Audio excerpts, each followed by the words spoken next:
here just outside Canada's capital city of Ottawa, Ontario. Welcome to a World Cup of Hockey showdown between Team Russia and Team USA. Hi, everybody. Bob Miller along with Joe Micheletti. Nice to have you with us tonight. It's all come down to this showdown. The winner tonight will take on Team Canada in the finals of the World Cup of Hockey. This is the second time this week that Russia and the United States have met. Last Monday night in New York City, Team USA defeated Russia 5-2, and they did it by playing what they call in-your-face hockey. And we expect to see the same kind of hockey tonight. Absolutely, we're going to see it. Team USA is going to come out. They're going to play very physical, and they're going to try and finish every check. But that's only a part of their game plan. They also want to establish a forecheck early and force the Russian defensemen to give up the puck. And Team USA also has excellent speed. They want to use that to go wide on the Russian defensemen. As we take a look at these team rosters and the Bud Ice players to watch in this game, you'll see that both teams have the high-scoring forwards, hard-hitting defensemen, and outstanding goaltenders. And I think there's two key players to keep an eye on in this game for these two teams. Chris Chelios, the outstanding defenseman for Team USA, and the goaltender for Russia, Andrei Trepilov. As far as Chelios is concerned, he's just a part of what I think is the best defensive group in this entire tournament. He can do everything for this team, and what they're going to try and do tonight, the defense is going to try and stay in the neutral zone and force Russia to give up the puck. They've got a lot of high-scoring forwards, that Russian team. As far as Andrei Trepilov is concerned, he's got to be the guy to stop the puck tonight for Russia. He's coming off the shutout against Finland, but to me, he didn't look as sharp. He's the type of goaltender that can be extremely hot or very, very cold. He's the key guy for them. You know, in a short tournament like this, when you bring players in from all different teams, you wonder, how will they fit together? And everyone has been impressed with the togetherness of Team USA. It's really been an amazing story. Very unique for a team that's only been together for a month to act and play the way this team is playing. And it's a credit to Ron Wilson and his coaching staff for getting that through to the players. It's interesting that they have so much trust for one another. And to play well and to win, you have to have trust, and they have that. Team USA is undefeated so far in the tournament. The winner moves on to the finals. We'll be back in Ottawa with more right after this. World Cup Hockey is being brought to you by Bud Ice and Bud Ice Light. Drink Bud Ice, but beware the Penguins. By Bauer, the original hockey company. Bauer, leave an impression. By the new Dodge, we're thinking ahead. And by the intense, slammin', wicked, headbanging taste of dew. We're back live at the Corel Center. Tonight it's Team USA against Team Russia. Joining us again tonight, Brian Hayward. He's a former NHL goaltender, and I'll bet you we can guess his keys to victory tonight. Brian? Pretty good guess by you, Bob. You know that the goaltenders are both going to play a huge role in tonight's game. It's interesting for me to point out that in terms of style, these guys are at opposite ends of the spectrum. You've got Mike Richter for Team USA, plays a classic stand-up style. He would prefer to challenge the shooters, but I tell you what, the Russians are a team that like to pass it around that goal crease, and if Richter gets too aggressive, he'll get burned. He'll try and find a happy medium tonight at the other end. You're looking at the Corel Center just outside Ottawa, Ontario. A full house of over 18,000 here tonight for this match between the USA and Russia. And here is the Russian national anthem.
Russian national anthem, and now Ontario Provincial Police Constable Lyndon Sluage will sing the Star-Spangled Banner. Constable Lyndon Sluage's rendition of the American Anthem.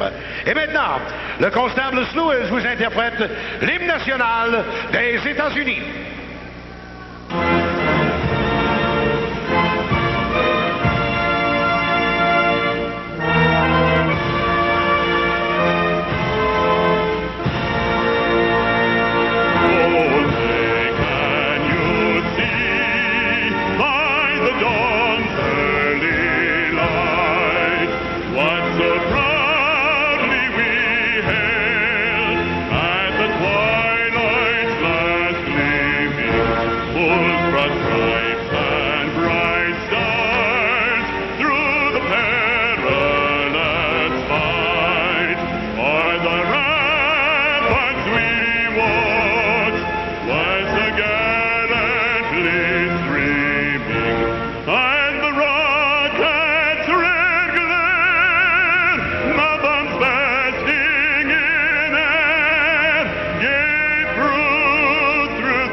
The starting goaltenders for this game tonight in goal for Team USA will be Mike Richter, 2 wins in this tournament, a 2.5 goals against average, and in goal for the Russian team will be Andrei Trepalov. The officials for tonight's game, our referee will be Terry Gregson, the linesman Kevin Collins, and Scott Driscoll. There's Terry Gregson.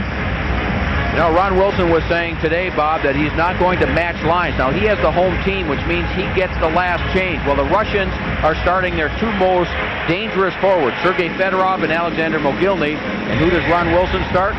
Joel Otto, who is a big, tough defensive type forward. He's on one wing. Adam Deadmarsh, another good defensive player on the other side, with Pat LaFontaine, all kinds of speed in the middle. Well, in the game last Monday night at Madison Square Garden, Adam Deadmarsh scored for the USA 26 seconds after the opening faceoff, and that got the USA off and running to a 5-2 victory. Pat LaFontaine will move in here to take the opening faceoff against Sergei Fedorov. In that game last Monday in New York, the Russian team was said to look disinterested. Their big guns were no-shows in that game. Look for them to pick up their game tonight. Puck driven back behind the net, poked away by Trepalov. He had the shutout in the last game against Finland. Puck comes out at right point. Darian Hatcher holds it in there. Gets it to Joel Otto, but it rolls away and played now by Malakhov. Malakhov up the center ice. His pass knocked down there. A lot of room. Right side for Joel Otto, 2-on-1. Otto pass across in front. Score! Pat LaFontaine! This time, 26 seconds again. The U.S. leads 1-0. And the goal was nearly identical, a 2-on-1. This time LaFontaine. Instead, there's the turnover, and the U.S. comes back the other way, 2-on-1. Here it is, Joel Otto, the perfect pass, and the quick shot by Pat LaFontaine. Trepalov did not have a chance. Again, the turnover, it was Deadmarsh that made the play at the U.S. blue line. Joel Otto picked it up, went the other way. The perfect feed to LaFontaine, who was on his off wing, so he had a much better angle to shoot. Trepalov tried to get there, and LaFontaine put it home, a quick U.S. lead. Talk about a coincidence, as we said, 26 seconds, 2 games in a row after the opening faceoff. The United States takes a 1-0 lead over Russia. LaFontaine, he gets the goal. Joel Otto with the assist. And Team USA ahead 1-0. Here's Chelios with it now. Moves it ahead to the blue line. Right wing pass. Played back up the middle. Shot by Brett Hull is high and wide to the right. He gets a pass from Scott Young. Now Young in the right wing corner. Young with it. He gets stopped there. His pass knocked down. Flipped into the corner. Centered up the middle. And the Russians have trouble clearing it out again. Now they get it out to across the blue line, and then Fetisov took over. Bob, it'll be interesting now to see how Trefilov reacts to letting in an early goal. Remember, we talked about him. He could be the type of goaltender that can be very hot, but if bad things happen early, things could get worse. He was not the goaltender when that happened in Madison Square Garden Monday. It was Nikolai Habibulin, and they pulled him after 2 periods, so he did not react well to giving up an early goal. Yeah, and in that third period that Trefilov played against Team USA, he shut him out. Puck taken by Team USA again. They got Mike Modano right up the middle, but can't get it to him, and it's taken away. And Alexei Kovalev up the right side. He is checked there. Checking by Team USA. They hold it in. Modano with a shot save. Rebound in front, and Bill Guerin just can't jam it in. The rebound was bouncing right out in front of Trefilov, and Billy Guerin tried to tip it in. But the forechecking of Team USA paid off there. It was a Russian giveaway at the blue line. And the defensemen as well are staying in the zone, and they're forcing the play. Thus far, Russia has not had the type of time that they had against Team Finland, and now Team USA will go on the power play as the Russians are going to take a penalty for interference. It was clear interference. So, the first penalty of the game, interference against Russia. Let's take a look at it again. There's the chance for Guerin right in front. And Guerin just couldn't quite get everything on it, and Trefilov was able to get over with his goal stick and stop the puck, and it was just after that Darius Kasparaitis, who is the toughest and most determined of these Russian defensemen, he came over, took the U.S. player right out of the play who did not have the puck, and immediately Terry Gregson made the call. It was the right call. Team USA in the tournament on the power play, 3 out of 14. That's 21.4%, tied for 4th among teams in the tournament. Penalty killing for Russia, they're killing at 83.3%. And that ranks 4th in the tournament. And Team USA with a 1-0 lead, now with a man advantage, but it's cleared by Nemchinov all the way back into the Team USA zone. Kevin Hatcher back at 1 point, along with Brian Leach. Here's Hatcher with Hull across the line. Hull up front with Doug Waite and Pat LaFontaine. Waite down in the corner, gives it to Brett Hull. Hull sweeps it out to Kevin Hatcher. Kevin Hatcher with it down the blue line, gives it back on the left side. It comes down in deep to LaFontaine. LaFontaine back to Brett Hull, to Kevin Hatcher. Hatcher shoots, and it's knocked down in front by Trefilov and picked up by Nemchinov. He gives it away to Kevin Hatcher. Hatcher throws it in deep to Hull. Brett Hull with it there. Tried to give it to Doug Waite, batted away, and Hatcher can't hold it in. It hops out to center ice with 1:09 left to go in the first period. 1-0 Team USA. Here's Brian Leach across the line. Had it poked away, but Doug Waite rides it back behind the net. Trefilov cuts it off there, then has trouble passing it. He deflected one off of his own teammate, and Team USA holds it in again. Leach to the right point. He gets it over now at the top of the slot. It comes to the right side, and now the reach of Waite. Chris Chelios is on now. Nice play by Chelios. Holds it in. He shoots. Saved or knocked down in front by Zubov. Picked up now by Brett Hull. Hull to Chelios. To Hull. He shoots wide to the right side. 37 seconds left to go in the power play. 1-0 Team USA. And again, Russia can't clear. Suter is out of the right point now on the power play. Finally, they clear to center ice. The U.S. team continues to be very aggressive, even on this power play. Chelios, what a play he made. His anticipation. There's a reason why Chelios has been named the top defenseman in the National Hockey League on 2 separate occasions with 2 different teams. And these are the types of plays he makes. He anticipates perfectly, just slides in. Russia a little careless trying to clear the puck, and there's Chelios just moving into the opening. Larionov, the Russian player, number 8, was moving the other way, and there was Chelios right there, but a good defensive play by Malakhov coming back and going down to block the shot by Chelios. 23 seconds left to go on the power play for Team USA. They have a 1-0 lead on a goal 26 seconds into the game by Pat LaFontaine. Well, Bob, you mentioned the other night when Team USA played Team Russia. Here's tonight's goal. Right there, the 2-on-1 break. That's Pat LaFontaine finishing it off after the perfect pass from Joel Otto. This happened last Monday, the first 26 seconds of the game. It's Brian Leach leading up the ice, and LaFontaine, the perfect pass to Deadmarsh. It looked identical, didn't it? That was the quick lead, and the U.S. has done the same tonight. Well, if it works once, use it again. That's my coaching philosophy. Well, you give the players with that type of talent that much time, and good things are going to happen. Team USA still on the power play for about another 10 seconds, but it's taken away and cleared by Fetisov out to center, and Gary Suter will chase it down. And back at full strength in 3 seconds will be Team Russia. Here's Gary Suter up to center ice. Suter across the line. He is knocked down by Fetisov. And both of them went down to the ice. Suter is back up again, though. And the puck comes back down into the Team USA zone. Well, that's a dangerous play, but I believe Gary Suter saw him coming just at the last minute, so he was able to miss most of that check. And we get an offside here with 15:38 to go in the first period. Number 2 in the red is Fetisov. Watch how low he gets. Gary Suter in the white is carrying the puck. Here comes Fetisov going down, and Suter with his head up is able to miss most of that check by Fetisov.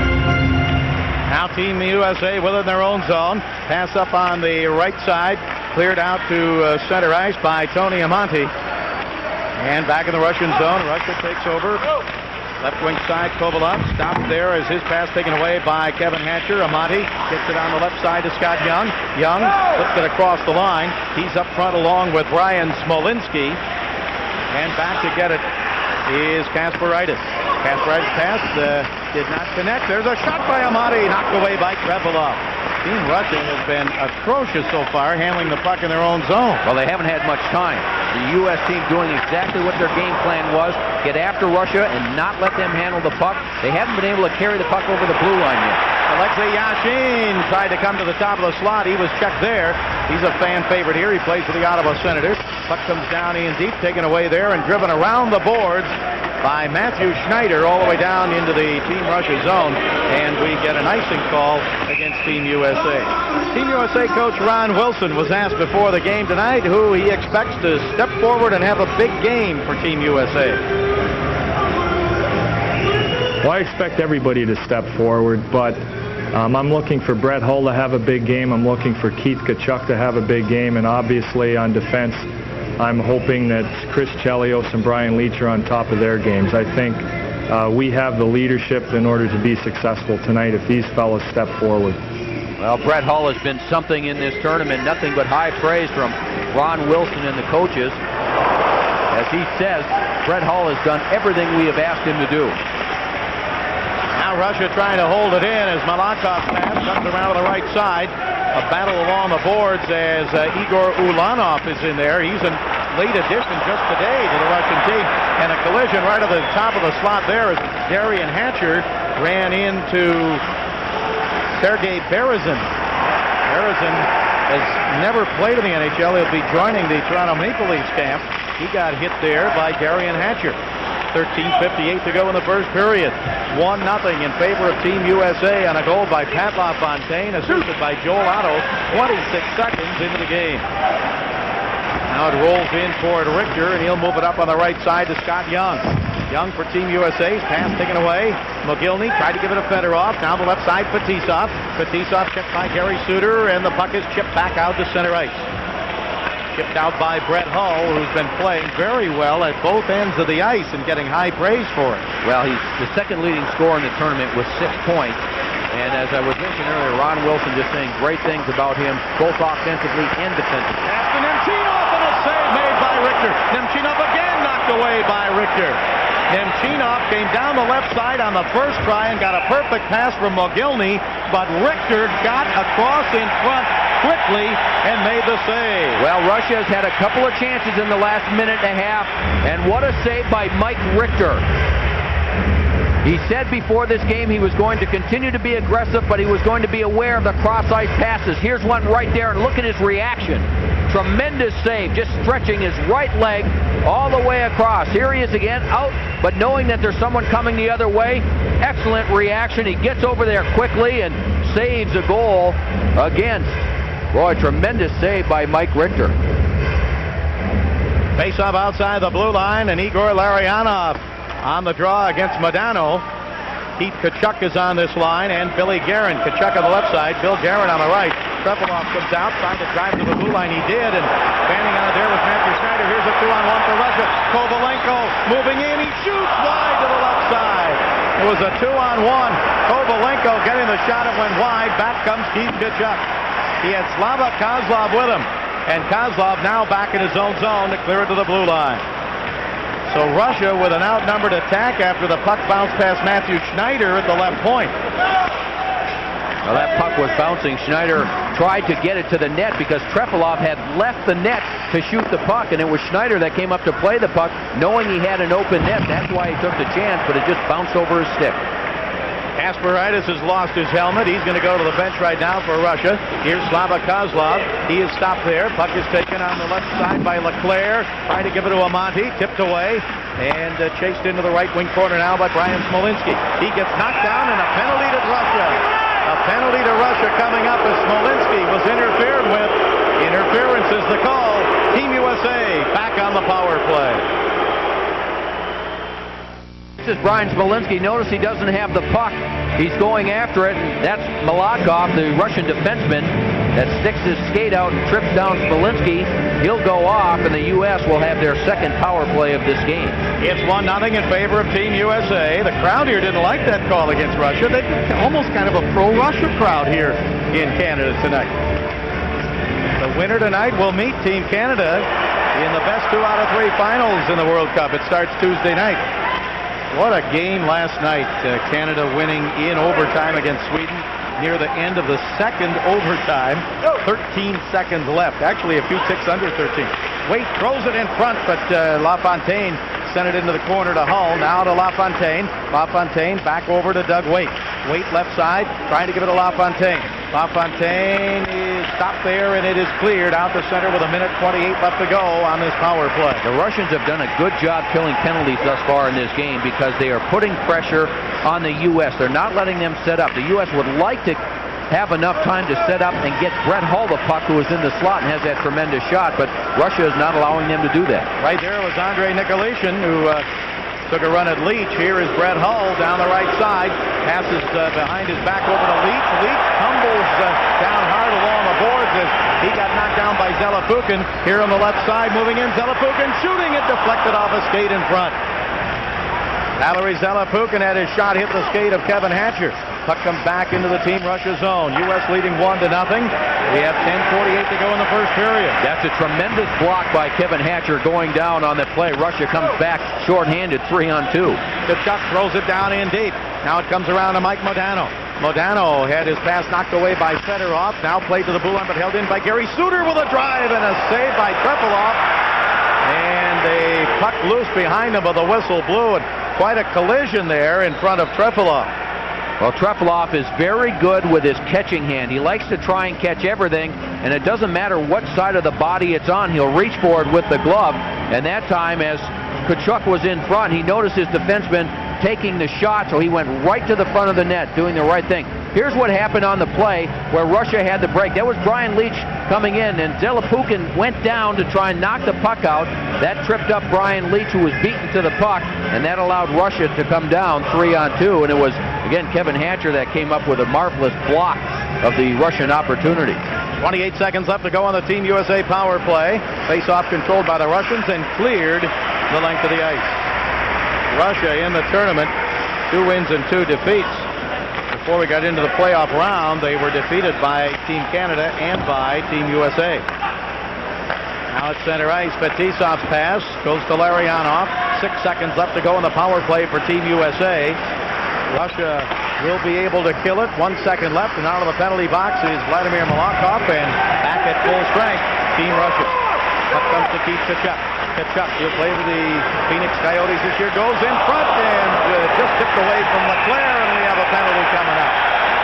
John Leclerc cut in front, and a penalty coming up here with 9:51 to go in this first period, and Team USA is going to get the penalty.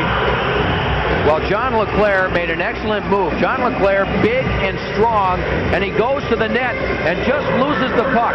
Watch him here with his speed. Number 10, he'll cut to the outside, but look at the strength here, cutting into the net. Now, he makes a good play, but he fans on the shot right here. He just misses it, and then as the play continues, that's where he pulls on the Russian player there. That's where the penalty is.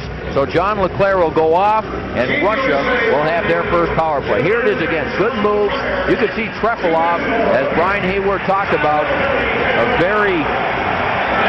his style of play is somewhat unique. You can see Trepalov down on the ice right away before Leclerc was ready to shoot.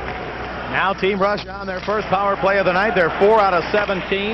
Second best power play team in the tournament at 23.5%. USA penalty killing 87.5%. Third best in the tournament. USA leading 1-0. And Russia coming up to center ice with a man advantage for the first time tonight. Here's Tverdovsky across the line to Kozlov. Tverdovsky, he's hit hard along the boards on the left side by Darian Hatcher. Puck comes loose to Joel Otto. He's got plenty of time to skate it up the right side and then get a shot wide of the net. And the puck comes all the way back up to center ice to Slava Kozlov. Kozlov with it with 1:18 to go in the power play. Over to Igor Larionov. Long-time veteran of international play. Larionov drops it back now, and now it's moved quickly to Kozlov. Now to Larionov. Larionov, his pass, back on the right side to Tverdovsky. He's had his helmet knocked off. Tverdovsky with it. Tverdovsky shoots, saved by Richter. Rebound, hit the post, and Richter covers it up. Larionov was in deep on the right side, but looked like Mogilny was the one that got his stick on it to just tip it and hit the outside of the post. Well, Tverdovsky just simply tried to get the puck on the net. Now, the goaltender, Mike Richter, is able to see this. A good job keeping the Russians away, but he can't control the rebound, and it actually bounces off the leg of Brian Leach and then off the post. Leach had done a good job coming back on Mogilny. Here it is from Mike Richter's viewpoint as he tries to clear it. The puck just deflects off the leg of his defenseman, Brian Leach, and off the post. Malakov shooting up high over the net. Rebound bounces right back in front and is cleared quickly by Pat LaFontaine. 48 seconds left to go in the penalty to John LeClaire of Team USA. 1-0. The United States leading Russia. Up to center ice. Russia with it. Pass ahead now to Zelapukin. He's hit from behind by Doug Wade and knocked down. Puck held in by Kovalov. Kovalov to the blue line. Shot from there is wide to the left side on a hard shot from the blue line by Yushkevich. And now it comes up out of play. So let's go downstairs to Brian Hayward. Guys, we get a pretty good sense of just how potent that Russian power play is. The Americans went into this game saying that they were going to take the body in every opportunity against Team Russia. They have done that. Credit referee Terry Graveson with letting the players decide this one. Hasn't been a lot of penalty calls so far. It's important for Team USA to keep this Russian power play off the ice. Guys. And Team USA, what they're trying to do while killing this penalty is, again, they're trying to force things in the neutral zone and not allow the Russians to come up the ice without any pressure and gain the line. But the Russians are doing an excellent job of moving the puck around and gaining control of the puck in the U.S. zone. Zubov pulls it in over to Mogilny. Mogilny's pass gave it away and up to center ice. Here's Brett Hull on a breakaway. Hull moving in. He shoots. Saved by Trepilov. Hull looking for a short-handed goal, and Trepilov came out to meet him and make the save. Less than 10 seconds to go in the power play. Mogilny's pass taken away again by Brett Hull, who came back to intercept and clear it. Had the great scoring chance and then was able to come all the way back down into the defensive zone and make a play and clear the zone. USA back at full strength, and the puck comes to the blue line, taken out to center ice by Smolinski. 2-on-2. Now the trailer is Kevin Hatcher. Smolinski moving in. Tried to pass over to Hatcher, but it was wide to the right side. Puck is held in. Now down in deep is Smolinski. He gets checked there. Tony Amati with it. Amati hanging out of the right point. Gives it behind the net to Brian Smolinski. Smolinski still with it up the middle. Amati, but it was just chipped away. And back comes Russia. 7:19 left to go in the first period. 1-0 Team USA. The winner advances to the finals against Canada. Puck is cleared back out to center. Played there by Fetisov. He moves it up to Sergei Fedorov. Fedorov with it now, the Detroit Red Wings. Fedorov's pass off the boards, and Kevin Hatcher will take it away. Hatcher flips it high on the glass and back out to center ice with 6:58 to go here in the first period. Here's Andrei Nikolishin. Nikolishin up to center ice. His pass on the right side, broken up by Brian Leach. Leach gets hammered pretty good there by Tverdovsky. But that's two rushes in succession for the Russians where they were stopped at the opposing blue line. Nikolishin with a shot from outside the blue line is wide to the left. Puck is held in for a moment, but now Mike Modano intercepts, and we get a flare-up of tempers again here as the whistle blew, and Modano's there. Bill Guerin is there. Here's Kasparaitis coming in, and Guerin kind of looking one way and giving him a shot. So it looks like things are settling down with 6:35 to go in the first period. 1-0 USA. USA continues to try and stop the Russians in the neutral zone. Watch the left of your screen. Brian Leach, number 2, right there. Steps up on the play, breaks it up, and then the U.S. is able to go back the other way. That's part of their game plan tonight, and thus far, the U.S. team has done very well. Meanwhile, Brett Hull shorthanded. A great play by Doug Waite to spring Brett Hull, and he let go of the quick wrist shot. Looked like Trepalov was actually looking to his right, and the puck hit his left leg. Here's Malakov on the power play with a shot up high and over the net. The penalty was elbowing against Keith Tkachuk. Russia trying to tie it up. Shot from the blue line, knocked down in front by Richter and cleared by Chelios. Joel Otto up front with Adam Deadmarsh to try and kill this penalty for Team USA, and Gary Suter and Chelios back defensively. Minute 37 to go in the power play. Kovalenko is up front. Here is Larionov. Larionov gives it to Kovalenko. Kovalenko drives it off the board, right side to Kozlov. Kozlov with it. They've got Tverdovsky at the right point, and they've got Malakov at the left point. Here is a pass to Tverdovsky, but he had the back pedal, and it came outside the blue line. Excellent play by Chris Chelios, coming all the way over to put the pressure on and force the turnover. Now Deadmarsh with it. Adam Deadmarsh shoots, and a save by Trepalov. Team USA looks for a short-handed goal. They don't get it there as Trepalov came up with a save, and now it rolls away from Fedorov. Cleared back out to center. Here's Vladimir Malakov giving it to Sergei Fedorov with 58 seconds left to go in the power play for Team Russia. 1-0 Team USA. Fedorov across the line. He dropped it back between his legs to Zubov. Now on the right side to Mogilny. Mogilny fell down. The puck taken by LaFontaine, and he clears to center. 43 seconds left to go in the power play. Slava Fetisov with it. He gives it up ahead now to Sergei Nemchinov. Nemchinov throws it off to the right, and they get it over to Fedorov. Fedorov gives it to Nemchinov. He shoots, and a slant save by Richter. And the puck cleared high in the air, back down into the Russian zone with 25 seconds to go in the man advantage. Sergei Nemchinov and Mike Richter, teammates on the New York Rangers team.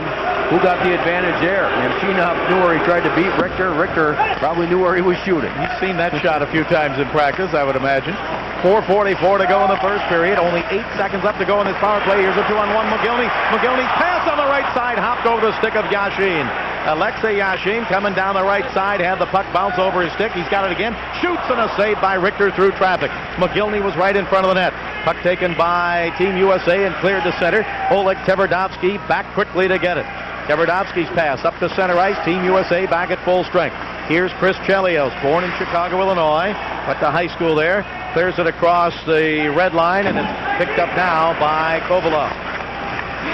Kovalov across the line, right side. Modano picks him up. Now Kevin Hatcher picks him up. Centering pass, left side. Kasparaitis' drive deflected over to Keith Tkachuk. Here's Tkachuk ahead to Modano, and just out of his reach, and a stop made by Trepalov. And Modano almost took it away from Trepalov, and he covered it up for the face-off. 1-0 Team USA. We'll be back in a moment. The U.S. continues to try and spring their forwards behind the Russian defenseman. This time Mike Modano just misses, but look at the play. Modano keeps going. Trepalov takes his time. Little hook right there. Lifts the stick of Trepalov, and Modano nearly is able to get another scoring chance for Team USA. Face-off will be to the left of Trepalov in the Russian zone. 1-0 Team USA leading. Puck comes left side to Matthew Schneider, born in New York. Schneider sends it down in the corner, taken away by Tverdovsky. And Team Russia will take their time and then move it up on the right side. Here's Oleg Tverdovsky. He'll be with the Phoenix Coyotes this year. Pass off on the right side, broken up there. Team USA's Bill Guerin back to center, rolled off his stick, and Kasparaitis broke it up. Moments ago, some of the players on the Team USA bench up and hollering at Kasparaitis. Now down the middle in deep. Ulanov with a shot save. Rebound shot wide by Berezin. Igor Ulanov, he was just added to Team Russia this morning. He came in. He was in Tampa Bay. They were allowed to add him because they've had 3 injured players, so they could add Igor Ulanov. He has not played in any previous games in the tournament. Yeah, those 3 injured players, Zamnov, Semak, and Karpatsev, all out for the rest of this tournament. We saw Zamnov get hurt the other night. He is going to be out for 2 to 4 weeks with a slightly separated shoulder, and that's tough news for the Chicago Blackhawks, who now own his rights.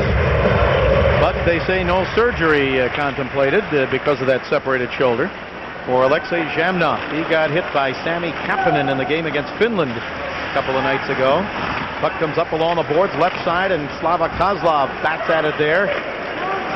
Sends it around to Kovalenko. Now on the right side. Hard check by John LeClaire. Puck comes back up the middle, and LeClaire is there to take it and rolls out across the blue line. And now we get an offside called against Russia as they threw it back in. Our new Dodge intermission report will be coming up, and that man right there, a great Russian veteran hockey player, Igor Larionov, will be Brian Hayward's guest. We'll have a feature on Keith Tkachuk and the highlights and more. It's all coming up your way on the new Dodge intermission report. And again, the U.S. team continued to take the man at every opportunity. That's John LeClaire on Yuskevich. 2:43 left to go in the first period. Team USA out shooting Russia 9-8, and Team USA scored 26 seconds into the game. No, this is not a replay of Monday's game at Madison Square Garden. It happened again tonight.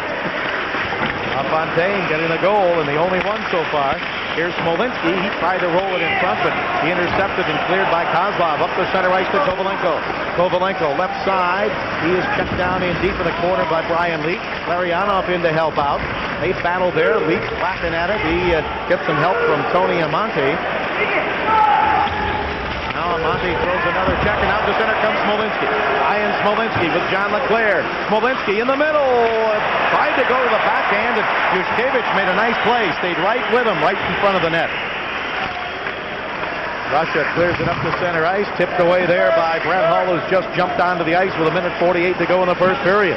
Bob Miller along with Joe Micheletti and Brian Hayward. If you're enjoying this showdown game, the winner goes to the finals of the World Cup. Shot from Fedorov is high and wide to the left. Rebound to Mogilny. Mogilny throws it down in the corner. And Waite tried to get to it. Taken away by Mogilny. Mogilny right side. Mogilny couldn't get around Waite behind the net. It comes over to Fetisov. Fetisov, he gives it to Fedorov. Fedorov didn't get it. Mogilny's checked there. Now Fedorov with it. Chelios chases him. Pushes him from behind. Chelios with it. Turns.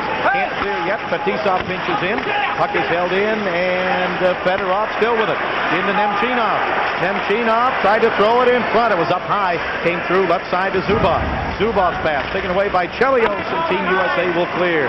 We're down to 1 minute left to go in the first period.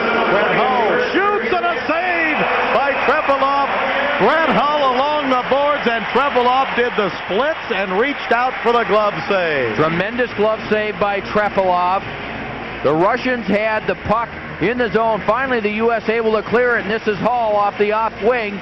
He takes a quick shot. Normally, Brett Hull plays the right wing, but on this team, he's playing left wing. He says it hasn't been much of an adjustment for him, and he really let the shot go quickly, and just an outstanding save by Trepilov. Hull has assists and points in 3 straight games. He leads Team USA scoring with 6 points coming into the game tonight.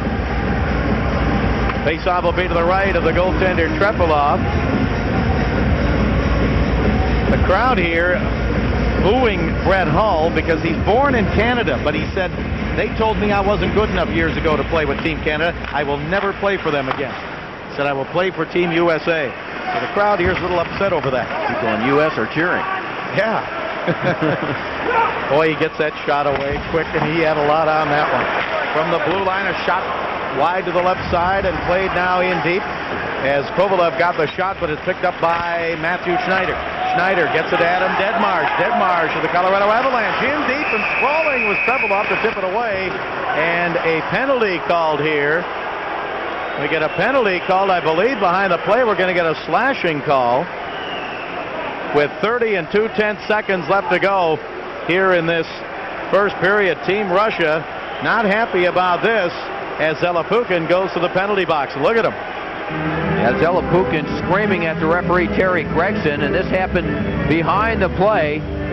Here's Matthew Schneider there, and that was Zelapukin coming in just as Schneider was making the pass, and I think it looked worse than it really was because the stick of Zelapukin broke. You could see the blade break off, and it really didn't look like much of a slash. It looked worse than it really was, and that's what he's upset about. So now the USA, with 30 seconds to go in this first period, they're going to have a 4-minute power play. I believe Zelapukin also got a misconduct on the play, or an unsportsmanlike conduct, I should say.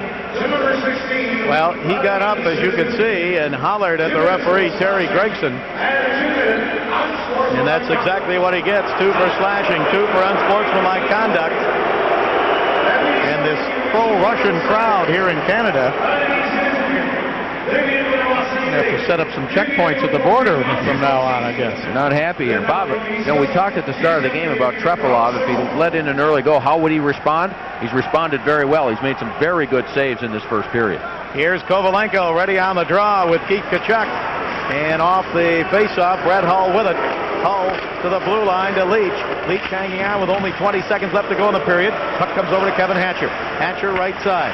He feeds it down to Waite. To Hatcher. Shoots. Save Trepalov. Rebound. Score! Brett Hull right in front to jump on the rebound. And Team USA leads 2-0. And Trepalov didn't have much of a chance on that. What a play by Brett Hull, because he was set up about 25 feet in the slot, 25 feet away from Trepalov, and Brett Hull initially tried to tip the shot, and when it got past him, he turned and headed right for the net immediately and was able to come up with the rebound and put it in. Now, with 14 seconds left, that's Zelepukin leaving the penalty box and heading to the Russian dressing room. And now referee Terry Gregson having a conversation with Fetisov, who was the captain of this team, and Larionov, one of the assistant captains. I think perhaps Zelepukin may have been kicked out of the game. When the referee came over to report the goal, he sprayed him. Here's the play right there. There's Hull, who tipped it initially and then just turned and went right back to the net. The shot was a perfect shot from Kevin Hatcher. And look at Tkachuk in front of the net. And Trepalov, you could see him, he actually leads his positioning, goes over to push Tkachuk on the back and then has to get back. He made the initial stop, the tip shot from Brett Hull, and then Hull was right there to jump on his own rebound. What a tournament he is having as the U.S. lead it 2-0. He gets his third of the tournament. Kevin Hatcher with the assist at 19:45, the official time of the goal. It came with 14 and 2/10 seconds left. They're announcing the goal now, but I think the holdup might be they're discussing, is there an additional penalty now to Zelepukin, who is left? The second penalty to Zelepukin is now in effect, and Team USA is on the power play again. And there you see the goal scorer, Brett Hull. And Ron Wilson said, I want Brett Hull to come up and have a big game tonight. He just put Team USA ahead 2-0. Oh, he's had a couple other chances also. Here he is again, and his backhand pass to the right side. 5 seconds to go in the period. Shot by Hatcher over to Hull. Hull to try to give it a Leach. Hull shoots again and hit the side of the net. Loose puck in front at the buzzer, and that's the end of the first period as Kevin Hatcher got a whack at it right at the buzzer. But Team USA gets goals from Pat LaFontaine and Brett Hull, and they lead it 2-0. We'll find out the Russian viewpoint from Igor Larionov in a moment. This is the New Dodge Intermission Report. We're at the end of one period in this battle between Team USA and Russia, and the United States leading 2-0 as we take a look at our Mountain Dew first period stats. Well, I think the key stat in this is go all the way down to the bottom is penalties. Russia has taken 5 penalties for a total of 18 minutes, and that has changed this flow of the game around. At times when Russia has come on in this game, it's been at even strength, and then they take a penalty and put the U.S. back on the power play, and the U.S. second goal of this game was a power play goal by Brett Hull. We thought we were going to get the Russian viewpoint from Igor Larionov, but apparently they have kept everybody in the Russian dressing room. But let's get Brian Hayward's thoughts on the first period. You know, Bob, I thought that Team Russia actually had some pretty darn good scoring chances themselves. Mike Richter made that one tremendous save as he slid laterally across the goal crease. That was a huge save because at that point in the game, it was a 1-0 USA lead. Of course, the USA has scored both of their goals, the big momentum-changing moments of this hockey game, the first minute of the opening period and late in the first period as well. So everything seems to be going Team USA's way, and as Joe Micheletti pointed out, the penalties, the area that really surprises me.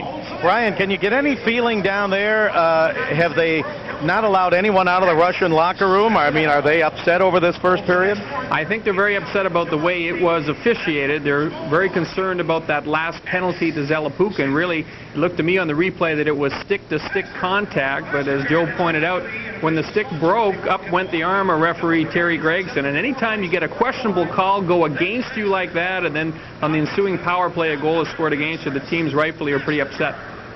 All right, Brian, thank you very much for your comments on the first period. Team USA scored 26 seconds into the game. Then Brett Hull added a power play goal. It's 2-0. The United States over Russia. We'll be back in a moment. We're back with more of the New Dodge Intermission Report from the Correll Center just outside Ottawa, Ontario. Team USA is leading Russia 2-0. Keith Tkachuk of Team USA scored 50 goals for Winnipeg last year. Let's find out more about this player from Melrose, Massachusetts.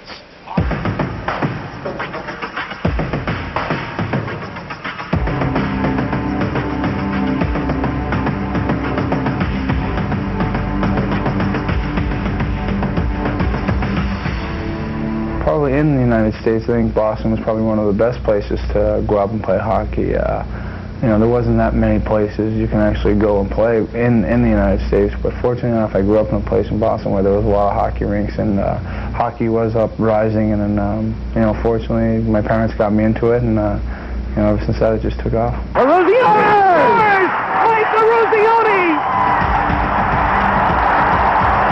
The Olympics probably was the biggest thing, I think, you know, for every young hockey player growing up. You know, everybody's watching that and seeing what happened there. I mean, that was the biggest thing probably in U.S. hockey ever, and probably the biggest thing was that goal Mike Ruzziano scored in the '80 Olympics. I think that probably is the same as Canadians feel about Paul Henderson's goal. So, I mean, I personally think it was a better goal than Paul Henderson's, but no, that was probably one of the biggest things. I'm sure everybody expected us to be in the top 2 in our division, but I don't think anybody expected us to be number 1, beating Canada and Russia, so that was awfully nice. And we do have a great bunch of guys on this team. I mean, you look around, you get your Brett Hull, you Chris Chelios, Mike Richter, and that. I mean, these guys are all stars, but I think, you know, we play as a team. We're not playing as individuals, and that's probably the biggest reason why we're playing with a lot of success right now. I looked at it as the biggest game of my career, and you know, everybody's pumped, the adrenaline was going. You know, obviously I didn't stick around for the whole game, but after the game when we won it, I mean, it was a great feeling in that locker room. That gave us a lot of confidence, saying, hey, we have a good shot at winning this thing. Coming off a big win in Canada, I think a lot of people expected us to come out flat against Russia, but I think just getting, you know, having a big lift against, you know, beating Canada and going into Russia, I think we were ready. We knew what we had to do. They were a great team. They got some great players on that team, but like I said, we played as a team. We rose to the occasion. We got the job done there too. My expectations, I think, are very high for us to do well. Welcome back to the New Dodge Intermission Report. We're at the end of one period, and for the second game in a row, Team USA scored 26 seconds after the opening faceoff to jump out to the lead. We'll take a look at the first period highlights. Well, when we see the first highlight, number 16 is Pat LaFontaine. Now to your left is Joel Otto. He's on the ice. The Russians have the puck going up the ice. Remember, we talked about Team USA breaking things up in the neutral zone? This is Adam Deadmarsh that breaks it up, and the two players that were left behind, well, they've got a 2-on-1 coming the other way. Joel Otto, the perfect pass. Pat LaFontaine makes no mistake, and Team USA leads it 1-0. And then late in the period, Team USA in the power play. There's the long shot from the point. Brett Hull is number 15. He deflected the first one. Trefilov made the save. Hull went right after his rebound and put it in for the power play goal, and Team USA leads it 2-0. Oh, it's been a good period, a good first period for Mike Richter, the USA goaltender. How about this save right here on Sergei Nemchinov, stretching all the way across to make the save. Here it is from his angle. Look at the right pad. Watch it come over. Tremendous ability by Mike Richter, who kept Russia off the scoreboard in the first period.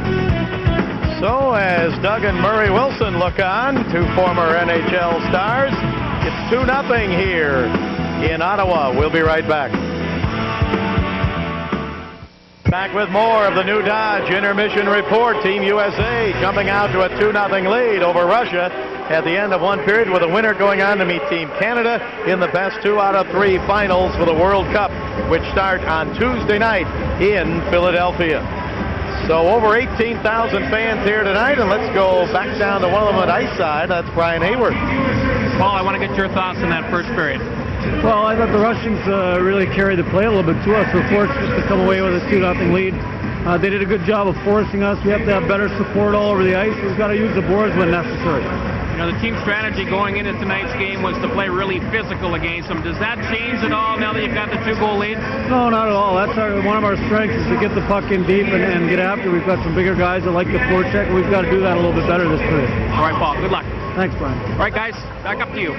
All right, Brian, thank you very much. U.S. Assistant Coach Paul Holmgren, a former head coach in the NHL, scouting director with the Philadelphia Flyers, and that whole staff has done a great job. You know, we talked to Joe about how they picked this team, and Lou Lamoriello, the general manager, told us they picked it with the team concept in mind, not just all big superstars, but players who can play a definite role in a team being a winning team. Yeah, and the coaches did not have a say in who got picked. They picked the players first and then announced the coaches later on, and Ron Wilson decided against calling any of the players coaches and discussing personalities and what buttons to push and that type of thing. He felt, I'm just going to come in here and forget about all that, be myself, and let them do whatever they have to do, and it's worked perfectly for him.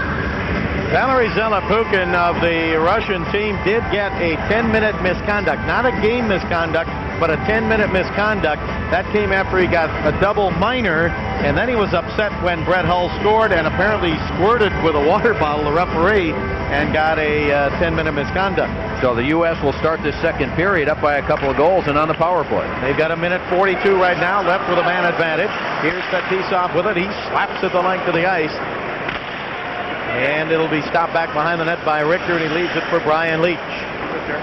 Brian Leach with it, born in Corpus Christi, Texas, but spent most of his youth up in Connecticut. Puck taken across the line by Kevin Hatcher. Hatcher driving in deep. Puts it back on the right side of the power play. He's got Leach back with him at the blue line. Here on the left side now is Doug Waite. Waite pass comes around in the corner. Played there by Tkachuk. Brett Hull is the other forward up there, but it's cleared by Team Russia with 1:07 left to go on the power play. And again, Team USA, they'll look to get Brett Hull a puck. He had 4 shots in the first period. Here's Brian Leach in deep. His shot is just wide. Not a hard one, but just went wide to the right goalpost. Puck comes out of the right point. Held in there by Kevin Hatcher. Hatcher to Keith Tkachuk. Tkachuk with it. 50 goals he had last year for Winnipeg. Puck comes up the middle, but rolled away right to Slava Kozlov, and he clears with 40 seconds left to go now in the U.S. power play. Russia changing up their penalty killers. Team USA with it, back up to center ice now. Here across the line on the left side is Hatcher. Kevin Hatcher throws it in deep. Pass in front to Hull, but he was checked right there. Couldn't get it. 24 seconds left to go in the power play. Russia with it. Lost it for a moment to LaFontaine. He gives it to Hull. Now to LaFontaine. Pat LaFontaine waits into Hull. Hull pass back toward the blue line. Held in there, and on the right side, Chelios over to Hull. Quick shot save made. Hull with it again. Brett Hull hanging on after Trepilov made that save. Here is Leach. 4 seconds to go on the power play. Back to Leach to the blue line. Power play is over. Hull with it. Shoot, save. Rebound. Leclerc couldn't jam it in. And Leclerc got knocked down by Yushkevich after Trepilov made the save.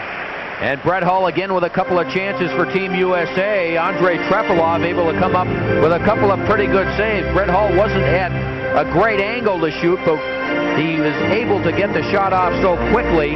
But Trepilov was able to get over to the side. This is Brian Leach setting up Hull here. You can see Hull again, not a great angle, but Trepilov was able to come up.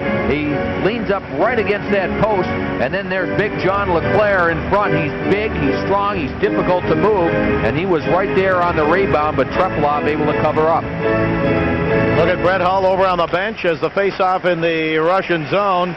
Played by Smolinski. Brian Smolinski down in the corner. Now his pass to John Leclerc. Leclerc back to Smolinski. He's checked by Fedorov. They battle in the corner. Here's John Leclerc. Leclerc turning and giving it back over now towards Smolinski, but he didn't get it. It's back behind the net. Played by Kasparaitis for Team Russia. Now up ahead to Tverdovsky. Lost his helmet again. Check that chin strap. He keeps going up against John Leclerc. It's tough to keep that helmet on. Puck driven off the boards by Mogilny in deep, and here's Chelios back to get it. He gets knocked down from behind by Mogilny, and Chelios fell on top of the puck, and then it came loose, but the whistle had already blown, so we'll have a face-off coming up. Let's take a look at what's ahead in the World Cup, and we're coming down to, after tonight, maybe, for sure, 2 games, maybe 3. It all starts, the finals at Philadelphia Tuesday night in Game 1, then Montreal Thursday for Game 2, and if necessary, Saturday night, Game 3 the finals in the World Cup of Hockey. There's Boris Mikhailov, the Russian coach. He's made a couple of changes for this game. A couple of his better defensemen are out of this game. Alexei Zhitnik is out, as is Sergei Gonchar, who might be their best defenseman. They were nursing minor injuries, and they missed practice yesterday. Now, both players wanted to play in this game, and they were okay to play in this game. They were given the clearance by the medical staff, but because they missed practice, they couldn't play. Fetisov with a drive that deflected in front of Richter and went wide of the left goal post. Team USA has outshot Russia 15-8 in the game, and they lead it 2-0. Here's Kevin Hatcher up to center ice. Hatcher drives it hard and deep into the Russian zone. Bob, the other thing is those two players missed practice. So did Sergei Fedorov. He just wanted to rest, yet he's in the lineup. Here is Kovalenko cutting in, and his shot hit the side of the net. Picked up there by Sergei Zubov. Backhander knocked away. Now held in again. Zubov right wing side, but he's beaten to the puck, and it's cleared out to center ice by Adam Deadmarsh, who beat him to it. Now going off the ice was LaFontaine. The puck came over and touched him as he went off the ice. Whistle blows here. We'll be back in a moment. There we have a look at Alexander Mogilny, who plays for the Vancouver Canucks of the National Hockey League. Here's what the right wings have done in the last 4 years in the National Hockey League. Right up at the top of the list, Brett Hull, who's number 2. Alexander Mogilny. 6 of those 7 right wingers are playing in this year's World Cup.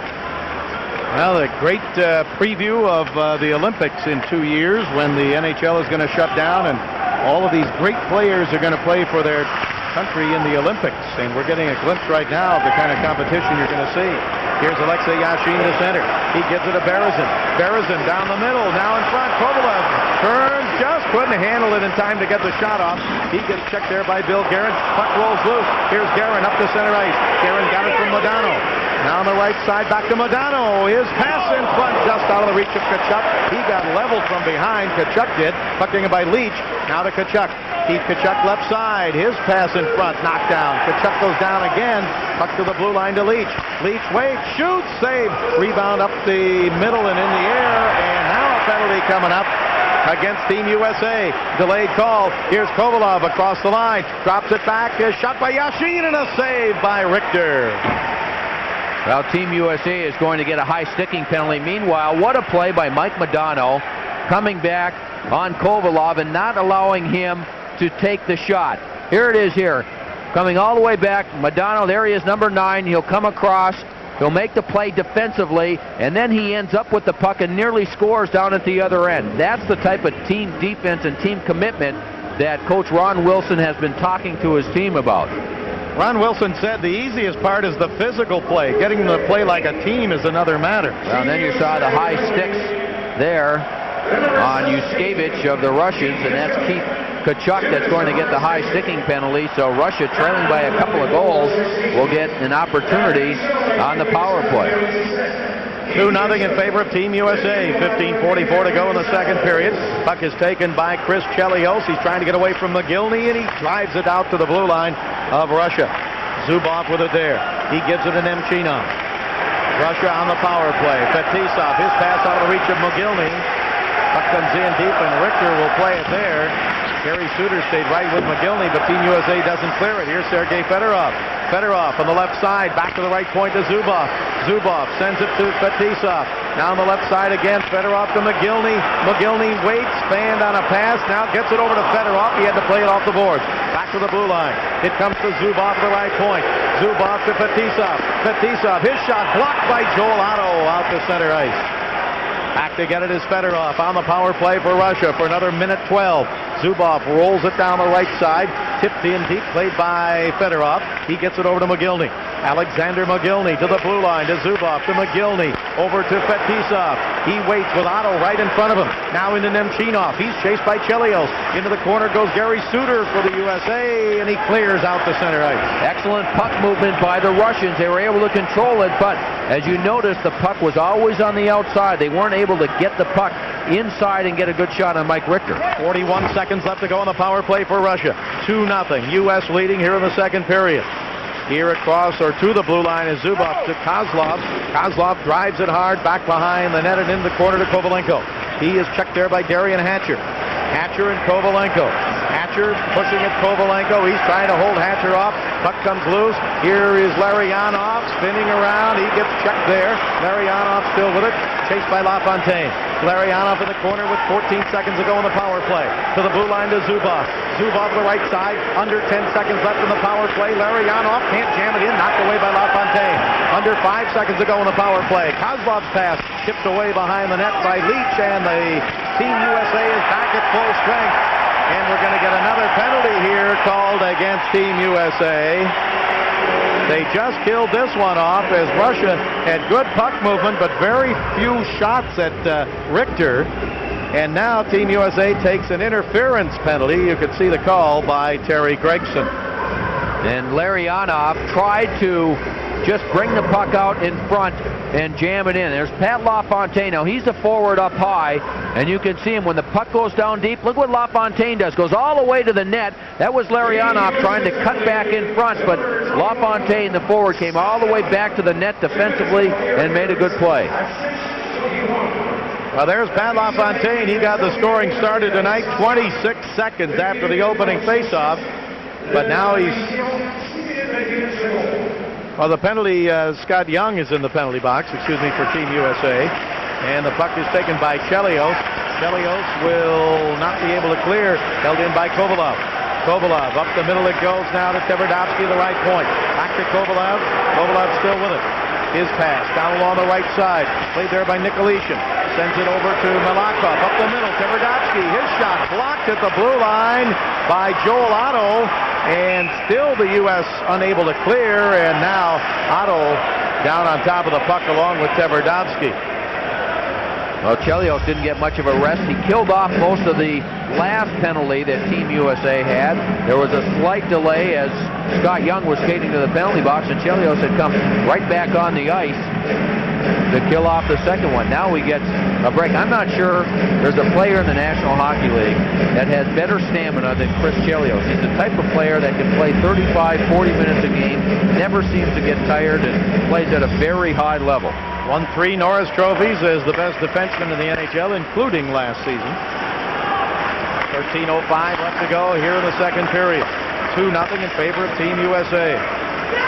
On the power play for another minute 20, Team Russia, centered by Nemchinov, broken up by Brett Hull. Team USA up front, killing the penalty. Doug Waite, he's cruising in deep. He's got Brett Hull with him. Ryan Leach back defensively, along with Darian Hatcher. Now here's Batista. And across the line, the whistle blew as they came across the line, and see if we have any other penalties here. No indication yet by Gregson, but Darian Hatcher was involved along the far boards. Well, what happened, Brett Hull came back on the play and took Sergei Fedorov and forced him offside. Right there to the right of your screen, that's Brett Hull, 15 in the white. He just pushes Fedorov off inside the line, and then Fetisov was hit hard by Darian Hatcher. Darian Hatcher, 6'5", big and strong. Fetisov is 220 pounds himself, but Darian Hatcher able to come up with a big hit. Well, it looked like neither of them heard the whistle, because Fetisov was still going at a pretty good clip, and so was Darian Hatcher. Darian Hatcher has not passed up an opportunity to hit someone, and when he takes someone out of the play, he takes them out with a great deal of authority. Does he say then, "Excuse me, I didn't hear the whistle blow"? No, hardly.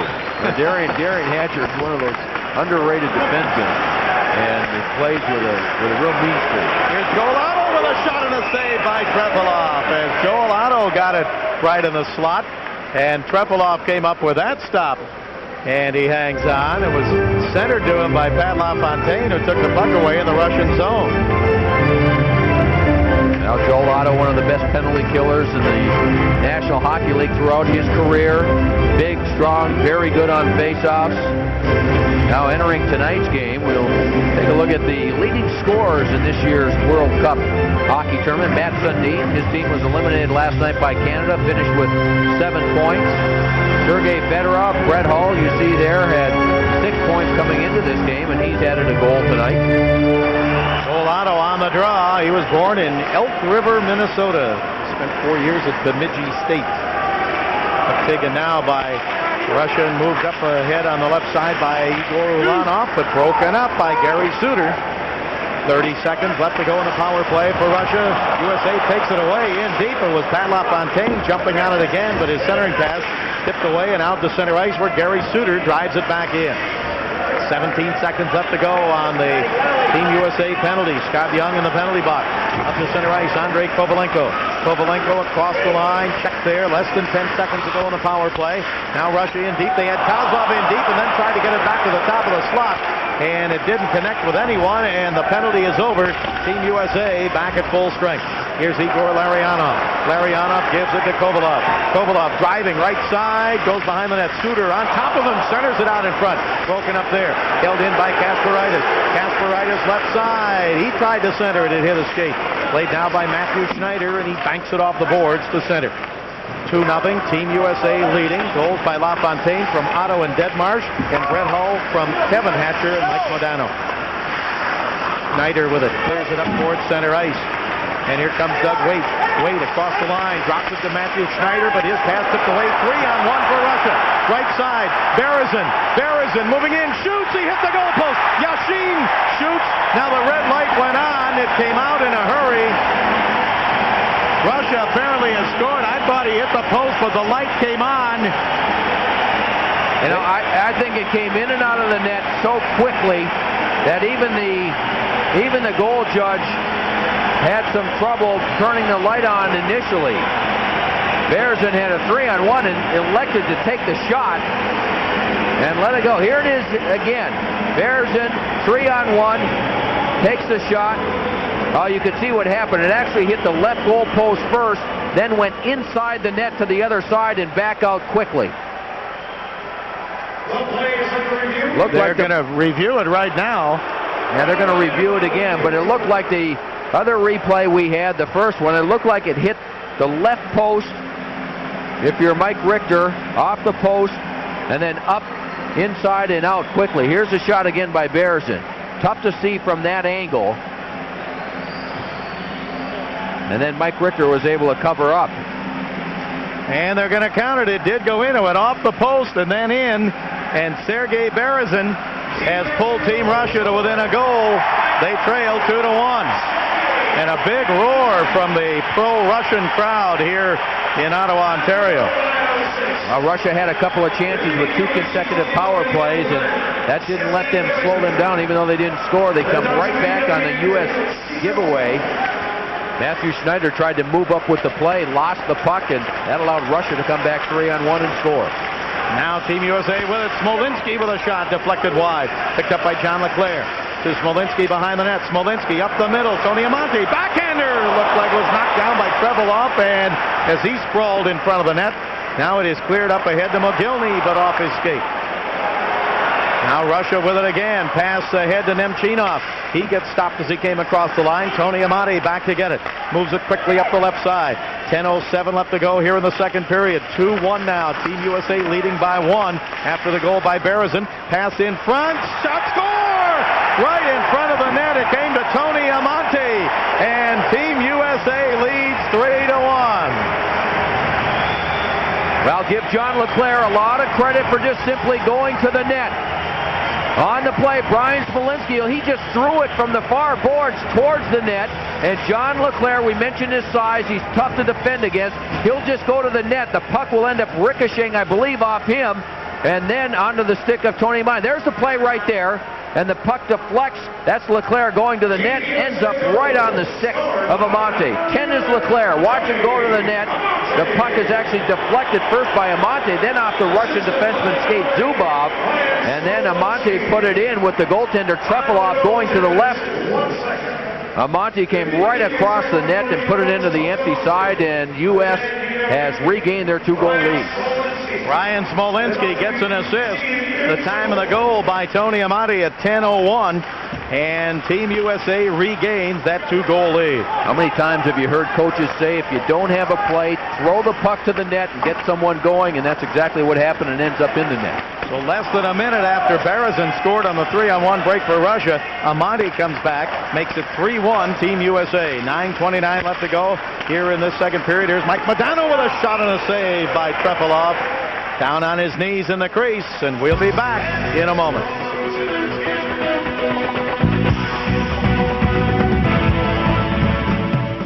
Tony Amante sitting over on the bench. He had 31 goals at Chicago in 81 games last season. He's had 30 or more goals 3 of his 5 years in the NHL, and he just put Team USA ahead 3-1. 55 seconds after Russia scored their first goal, Team USA came back. Yeah, Zubov had to take John LeClaire, and that left Amante. No one on him. He just picked up the loose puck and finished the rest. Alexei Yashin moves it up to Kovalev of the blue line. Both teams are at full strength with 9:15 left to go here in the second period. Puck is taken away by Adam Deadmarsh at center ice over to LaFontaine. Deadmarsh chasing it down with Kasparaitis. Oh, and he rocks Kasparaitis, who was going to turn around and hit him as he came down the right side. And Kasparaitis got rocked back a stride or two by Adam Deadmarsh. Long pass now by Yashin is going to be an icing call against Team Russia. Coming up at the end of this period, the new Dodge intermission report, and Brian Hayward will be talking with Brett Hull, who has a goal in this game tonight, and Gary Bettman, the commissioner of the National Hockey League, will be joining Brian. That's on the new Dodge intermission report at the end of this period. Thus far in this game, the U.S. has outshot Russia 20-10. The last time they played, Russia was able to come up with 34 shots on goal, but they've had a more difficult time here tonight. Brett Hull to Brian Leach. Leach to the left side, drives it in deep, and Alexei Yashin takes over there as Team Russia tried to clear, intercepted on a pass right up the middle, and Brett Hull had it for a moment, couldn't hang on. Here's Sergei Berezin, and they go offside of the blue line. Berezin scored his first goal of the tournament for Russia in this game tonight. To last night in Philadelphia when that game went almost to the end of the second overtime. It did go to the end of the second overtime, just about 13 seconds shy when Team Canada won it. Brendan Shanahan tipping in the game-winning goal, and everybody here in Canada up late watching that game. Here's Mogilny now, shooting in a pad save by Richter, then Mogilny gets sent sprawling by Team USA as the puck comes back on the right side. In deep is Young. Now a shot by Darian Hatcher wide to the left. Ryan Leach threw the check back there on Mogilny after he got that shot off. What a thrilling game last night, though. Fleury got that first shot, and then right in front was Shanahan to tip it in right after Johan Garpenloff about 10 seconds earlier had hit the goal post down at the other end that would have won the game for Sweden. Yeah, and then late last night they ended up changing the goal and giving it back to Fleury, who initially took the shot. They did that late. Meanwhile, let's take a look at our men in fast facts. USA Stanley Cup experience. How about Team USA? 13 players on this team have won the Stanley Cup. So this is a team that has had a lot of experience winning big games. Right at the top, Colorado Avalanche winning last year. There's the youngster Adam Deadmarsh, just 21 years of age, and Scott Young also a member of that team. We've got 8:01 to go here in the second period in front of a packed house at the Corel Center in Ottawa. Team USA with a 3-1 lead. Puck taken by Slava Kozlov with the Detroit Red Wings in the NHL. His pass down the right side. Igor Larionov of the Red Wings trying to get to it. Can't reach it. Bouncing puck. Larionov down. Let's hold off there. Is it Kozlov that's down and injured? I think it is Slava Kozlov down on his knees for Team Russia. That's who it is. Slava Kozlov. 36 goals for the Red Wings last season, and let's take a look at it again here. Well, Kozlov is spinning to take the shot, and he got hit with a stick. I believe it was Gary Suter's stick. There's Suter right there. No, it's actually the stick, I believe, of Chris Chelios. Ended up getting his stick up, and Kozlov caught the stick in the face, and he went down. This U.S. defense, a group of defensemen, is making it very difficult in front of their own net on the Russian players. That's one of the reasons why the Russians only have 12 shots on goal thus far in this game. Still 7:42 to play in the second period. They've changed an assist on Brett Hull's goal. It's now Kevin Hatcher and Doug Waite rather than Mike Modano, and the assist on the Russian goal on the 3-on-1 went to Alexei Yashin. The goal was scored by Berezin.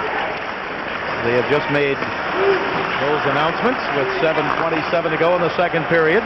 Team USA scored 26 seconds into the game for the second straight time against the Russians. They also did it last Monday in Madison Square Garden, and they have never trailed in the game. And now another hit out at center ice. So tempers have been flaring ever since the opening faceoff in this game. Yeah, and Bob, don't you get the feeling that even though the U.S. is leading by a couple of goals and the shots are 21-12 in their favor, that every time Russia gets the puck and they have a little bit of room, something good could happen very quickly for the Russians. The way they handle the puck, and they haven't quit, even though they got down 2-0 and now again are down by a couple of goals. They haven't quit. They're still trying to gain the blue line. They're still trying to make the plays. They're still holding on to the puck, looking for that late man coming. But the U.S. is making it a little bit more difficult than Finland did 2 nights ago. Similar to Matt Sundin last night. Every time he touched it, you thought he was going to score. Stopped by Kasparaitis and a save made by Mike Richter. 7:11 to go here in the second period. Speaking of goaltending, how about Curtis Joseph last night for Team Canada as well? It was spectacular. Here is Kevin Hatcher, and he gives it to Modano. He gets it up to center ice to Keith Tkachuk, but a two-line, well, let's see what they're going to call here. We have a whistle behind the play. I thought they were going to call a two-line pass, but we're going to get a high sticking penalty called by referee Terry Gregson. Now Berezin lost his helmet on the play, and Terry Gregson makes another call, so that's 3 consecutive penalties for Team USA, and Russia again will go on the power play. Who's it going to be this time? It's like, well, Mike Modano is heading to the penalty box as he'll go off for high sticking. So Russia still in this game, trailing by a couple of goals. They'll go on the power play as Modano goes off for Team USA. Here's Modano here handling the puck, tries to clear it, and he kept his stick up. That was Berezin coming up to take Modano out of the play, and Modano, no question about it, kept his stick up. He knocked the helmet off Berezin, and he'll go off for the high stick. Now, Ron Wilson can't be happy about that kind of play. You just mentioned, you just can't keep giving Russia those kind of opportunities. No need to do that right there. It's one thing to hit, but it's another to take stupid penalties and give a team that's down 3-1 a chance to get back in the game, and Russia's on the power play now. Well, especially a team that can turn things around so quickly and get themselves right back in it. Here up to center ice, Tverdovsky gives it to Alexei Yashin. Yashin down the middle, partially fanned on his shot, didn't get a good one off. Didn't look like he wanted to pass, and then thought maybe I should shoot, and never did get either one accomplished. Here's Tverdovsky, checked in deep by Joel Otto. Team USA ahead 3-1. We've got 6:28 to go in the second period. Bob Miller along with Joe Micheletti and Brian Hayward. On the right side, here is Kovalov. Kovalov dropping it back to Sergei Zubov. Zubov to Tverdovsky. Tverdovsky checked by LaFontaine. Tverdovsky again. LaFontaine right in front of him. Pass to Zubov. Zubov moves it down to Kovalev. Adam Dedmark checking him. Here is Kovalev again. He waits. Cross ice pass. Shot from there by Berezin. Save made. Yashin tried to get it. Couldn't do it. Comes back to Tverdovsky. Now on the right side is Zubov. Zubov, he gives it to Kovalov. His pass taken away. And it's cleared back into the Russian zone. And again, the Russians are content to set up 5 in a large circle around inside the offensive zone. They don't have anyone in front of the goaltender Richter. And on the right side, here's Kozlov. The penalty time not on the clock now. Puck comes down in deep in the corner. Power play for Russia up to Zubov. Zubov shoots, knocked down in front, and Chelios got dragged down. Couldn't draw a penalty. In deep is Fedorov, and he gets stopped. 30 seconds up to go in the power play for Russia, and the puck cleared on target. Stop made by Kopylov. Quickly gets it up to Slava Kozlov. Kozlov for Russia. 20 seconds up to go in the power play. Now at center ice, here's Mogilny. 3-1, Team USA leading. We're in the second period. Kozlov, quick pass. Chelios comes back to take it away. He gets it up on the right side. Here is Waite moving in. Waite to Hull. Hull shoots. He scores! Brett Hull makes it 4-1, Team USA. His second of the night and 4th of the tournament. Gary Bettman looking on in amusement. Boy, what a shot from Brett Hull, and what a smart play. Again, Chelios clears it. and this is a 2-on-1. But Brett Hull has to slow down at the blue line, so instead of breaking in to the net, he breaks to the middle. And Doug Waite gives him the perfect pass. Here it is again. Here's Waite. Now Brett Hull was on the other side. He cuts to the middle, and he fooled the Russian players, and it was just enough time for him to get open. The perfect pass by Doug Waite. The quick release by Brett Hull, who scores his second of the night, and now the U.S. up by 3. Short-handed goal for Brett Hull, the second short-handed goal for Team USA in the tournament. Pat LaFontaine has the other one. So Hull getting booed here in Canada because, as we mentioned earlier, he was born in Canada and said he would not play for them because he wasn't invited once before, told he wasn't good enough. He's showing him tonight he's good enough. It's out to be a 2-on-1 shorthanded. Now Brett Hull will come into picture right there. Now watch how he stops, goes to the middle. That gives him enough time. Takes the perfect pass from Doug Waite. There's the quick release we talked about, and he beats Trefilov to make it 4-1. Let us clarify why Brett Hull is playing for Team USA. He was born in Belleville, Ontario. Of course, he's the son of the great Bobby Hull, but his mother is American. Same thing for Adam Deadmarsh. Adam was born in Trail, British Columbia, but his mother is American, so he is eligible to play for Team USA. And they had a feature on the scoreboard here on Hull, and the crowd was booing vociferously. But Brett Hull is going to quiet this Canadian crowd tonight. He's got 2 goals already. Now a check along the boards, and again, we've got after Kovalenko got knocked down and was slashed, and now tempers flare again. And Team USA will end up shorthanded again unless Terry Gregson decides to call something on the Russian well after the penalty. The penalty will go to Kevin Hatcher for slashing Andrei Kovalenko. Had the puck, carried it over the U.S. zone, and here, coming up right here, there's the play right there. The slash by Kevin Hatcher on the wrist of Andrei Kovalenko, and he'll go to the penalty box. And we also have one of the Russian players going there also. 4:21 left to go in the second period. Team USA has led all the way, 2-0 at the end of one. Then led 2-1 here in the second, and have had goals by Tony Amati and Brett Hull, second of the game, to stretch the lead to 4-1 here in the second period. And Keith Tkachuk now also in the penalty box as well for Team USA. So Lanov in for Russia, Tkachuk and Kevin Hatcher in for Team USA. There's the man that has the goal. He knows how to score. Berezin played in Germany last year at 49 goals, and he is the property of the Toronto Maple Leafs. Well, the Toronto Maple Leafs need some scoring. They're hoping he can step into the lineup and provide them with that offensive punch that they're lacking. Faceoff will be just outside the U.S. blue line with a power play for Russia. Brett Hull with a power play goal and a short-handed goal in the game tonight. Joel Otto will take this faceoff. He's got Brian Leach and Darian Hatcher back defensively. And off the draw, the puck played by Yashin. He gets knocked down by Darian Hatcher. Here is Joel Otto, and he clears it into the Russian zone. Russia 0 for 5 on the power play so far in this game tonight. So they're 4 out of 22 in the tournament. Here's Sergei Berezin in deep, and he's pushed off balance by Leach. Puck comes to Yashin up the middle, pass on the right side. Kovalov with it. Kovalov got it from Tverdovsky. Kovalov again. He's got room. He shoots. It's blocked right in front by Leach. Picked up again. Here's Kovalov with it. Kovalov up the middle to Tverdovsky. Back over to Kovalov. Just passed down in deep and centered in front. Back to Kovalov. Kovalov on the right side on the power play for a minute 10. Tverdovsky back to Alexei Kovalov. He waits, shoots, blocked again by Leach. Tverdovsky. His pass in front. Leach broke it up. He gets it along the board toward Joel Otto.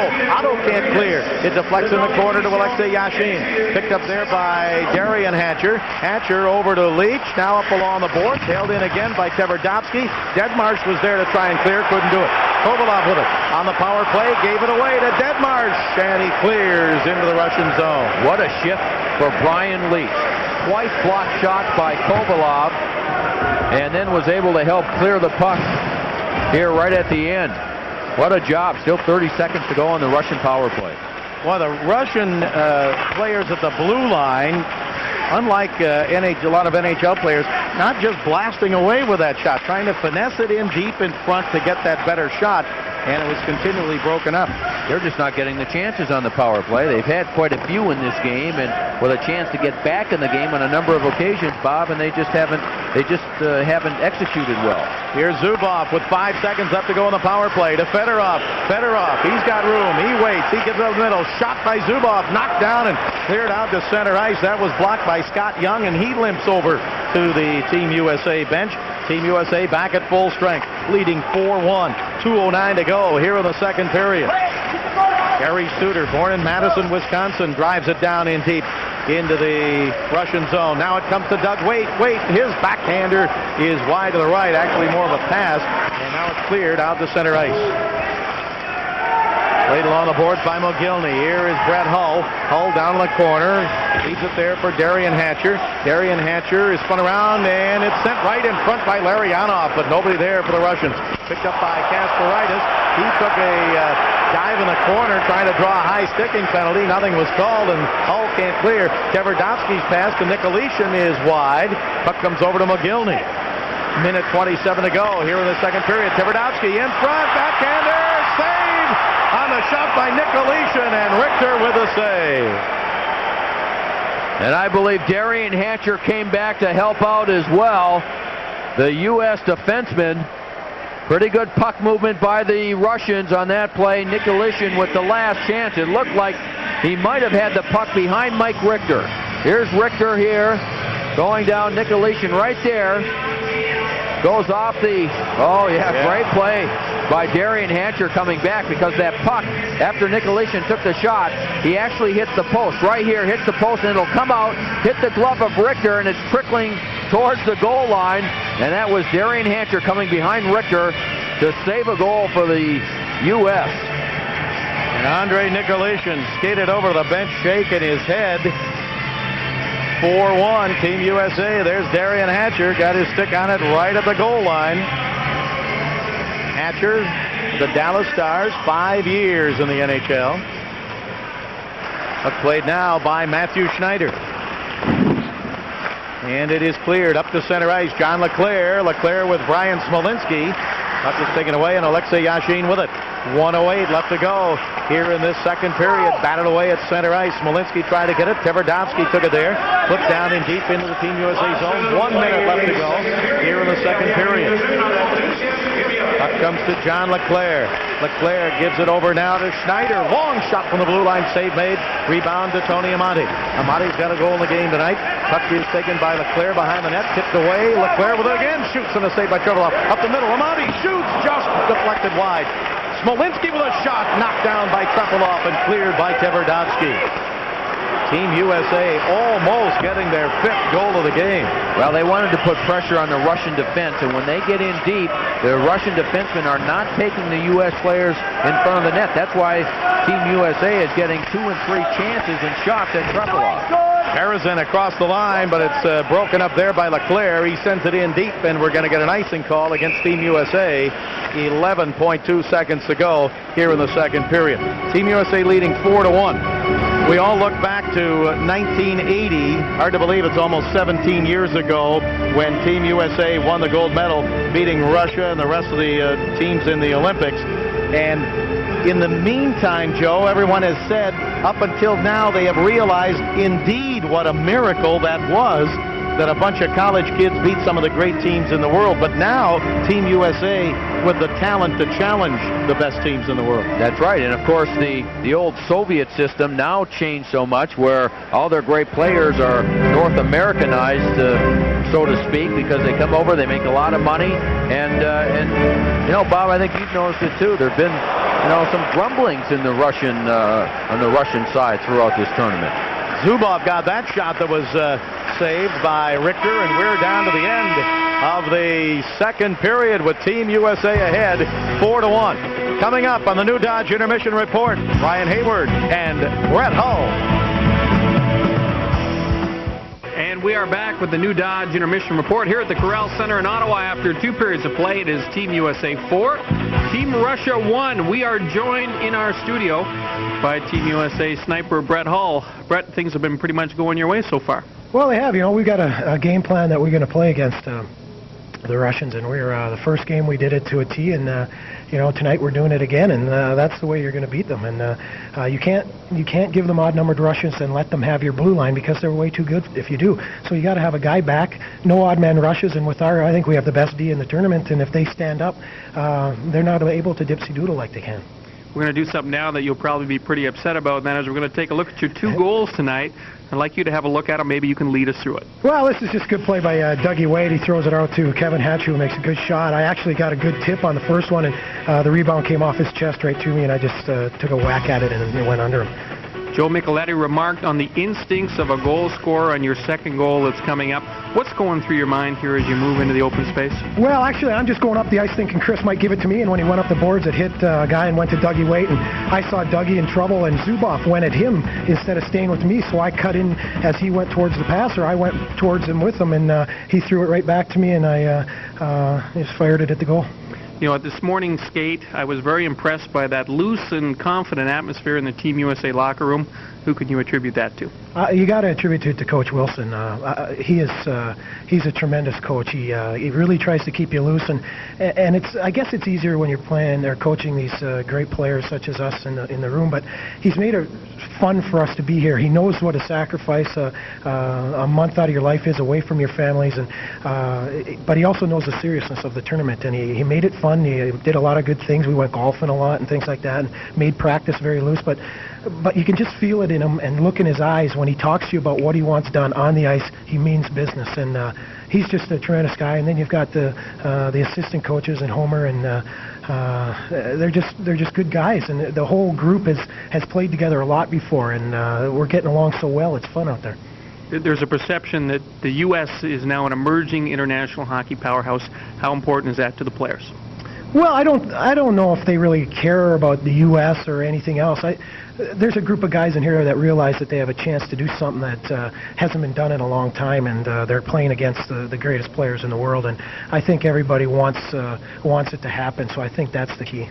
All right, Brett. Thanks for being with us, and good luck the rest of the way. Thank you very much, Brian. All right, that's Brett Hull, sniper for Team USA. Stay with us. When we return, we'll have a conversation with the commissioner of the National Hockey League, Gary Bettman. After 2 periods of play, US 4, Russia 1.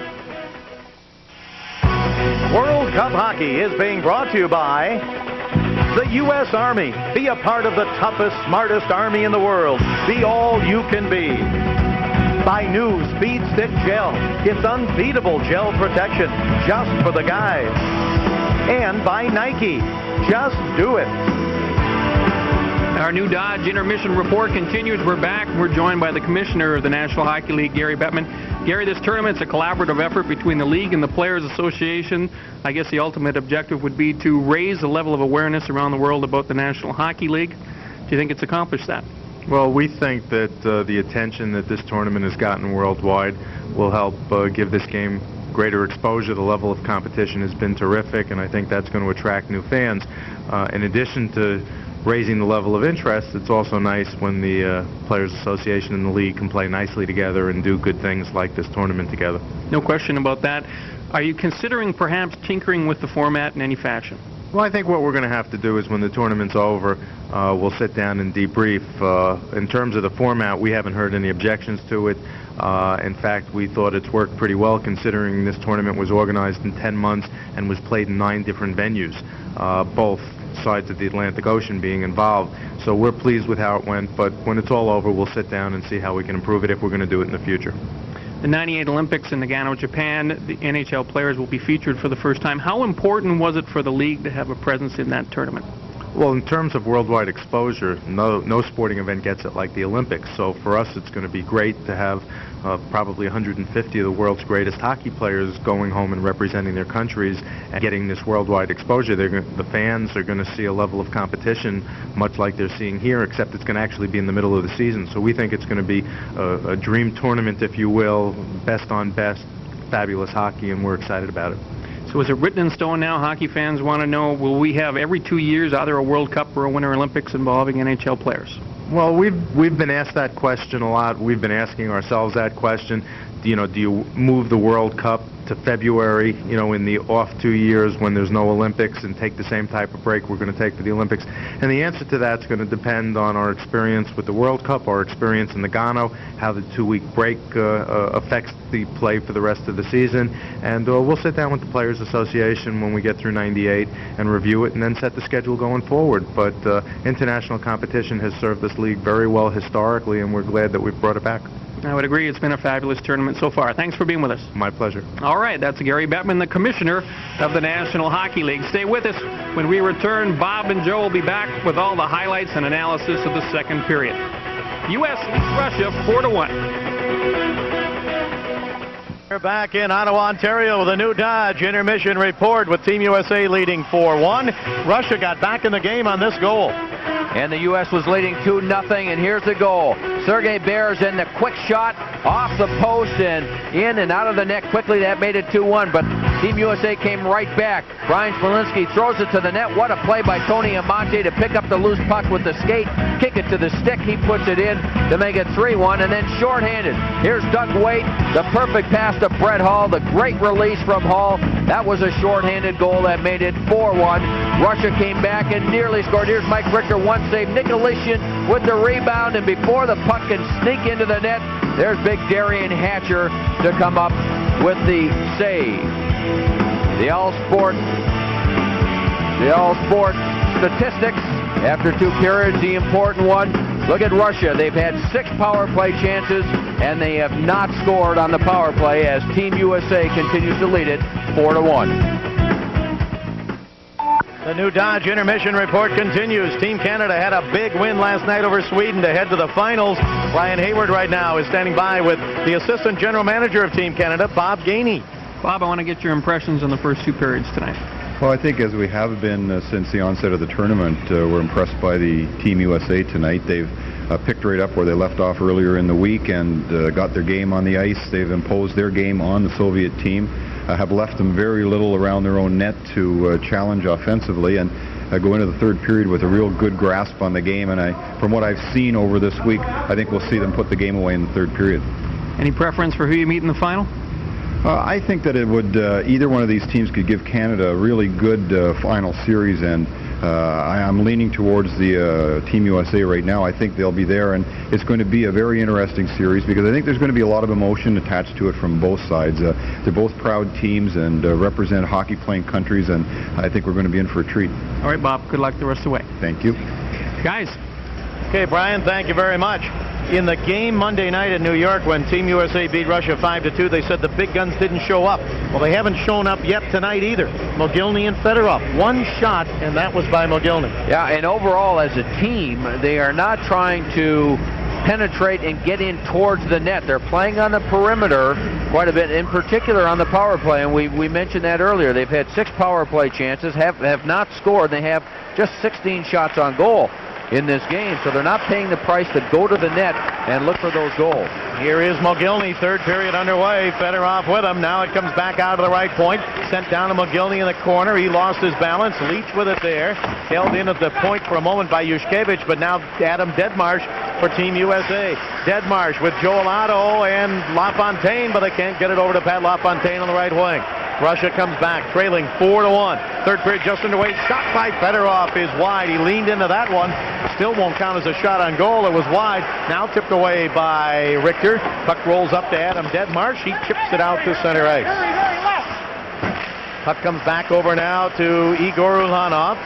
Just joined this Russian team today because they have 3 players injured, so they were allowed to bring him in. Now Andrei Nicolishin, he almost scored except for the stick of Darian Hatcher in that second period. His shot is up high in front. Larionov, and it just rolled away. Now centered in front, deflected off a skate and somehow didn't go in. And back to center comes Brett Hull. Hull with 2 goals tonight. He gets dumped by Zubov. Hull is right back up, and we have a fight back at the other end. Kovalenko into a scrap with looks like Doug Waite. I think what ended up happening, I think Richter made a great save because Doug Waite was tied up with Kovalenko, and the pass ended up coming from behind the net, and I believe Kovalenko got his stick on it and took the shot with weight hanging all over him, and I think Richter just made a great save on Kovalenko, and then the three of them basically stayed together. Waite and Kovalenko went down. Here it is here. Again, this is Kovalenko in front. That's Doug Waite with him. Now watch this. There it is right there. What a save by Richter with the left pad on Kovalenko, and then Doug Waite won't let him go. He's got his legs together, and the skate of Kovalenko's between the two, and Mike Richter comes out to help out. And then Doug Waite wants a piece, but he goes, oh, slipped on the stick. He goes down on the play, and by that time the linesman and everyone else had come in. But what a save by Mike Richter. An early goal by Russia in this third period gets them to within 2, and then a lot of things can happen with this kind of time left. That's a tremendous save by Richter to keep the 3-goal lead. Coach Ron Wilson looking on. He has been the head coach behind the bench for the last 3 U.S. victories over Russia in senior level international competition. Yeah, a couple of times in the World Championships. And of course they beat Russia 5-2 Monday night, but in 1996 the World Championships were in Vienna, where they won 4-3 in overtime and ended up winning a bronze. That's the first time since 1962 that the U.S. has won any medal in the World Championships, and then back in 94 in Italy they won also. Chelios with a shot knocked away by Trepilov. The penalties to Kovalenko of Russia and to Doug Waite of the USA. Holding against Waite as it's brought in deep by Igor Larionov, and roughing called against Kovalenko. So we have a 4-on-4 skating situation here with Team USA ahead 4-1 early in the third period. Slava Fetisov with it. Over on the right side now, it goes to Larionov. Larionov waiting, gives it up the middle. Zubov shooting, he scores!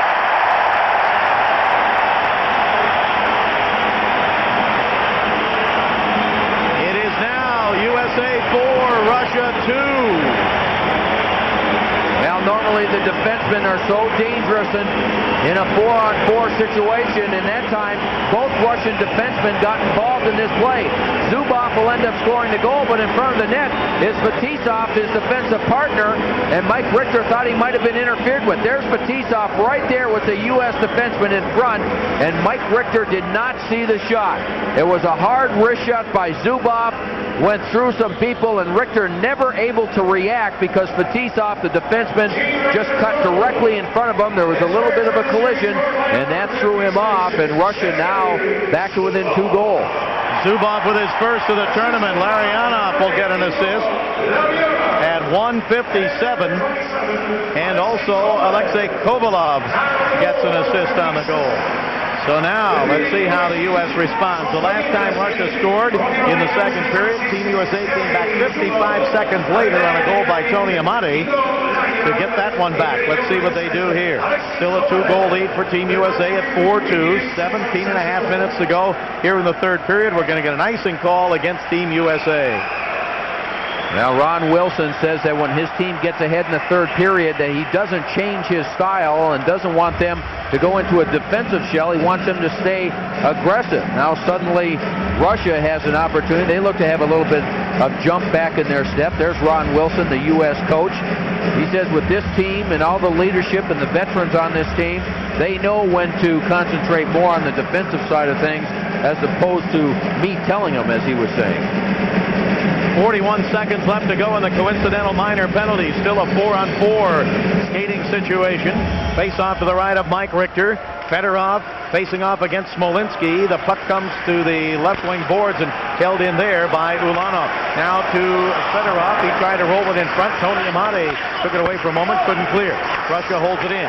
Here's Sergei Fedorov over to Ulanov. Igor Ulanov with a pass. Broken up and cleared by Tony Amati.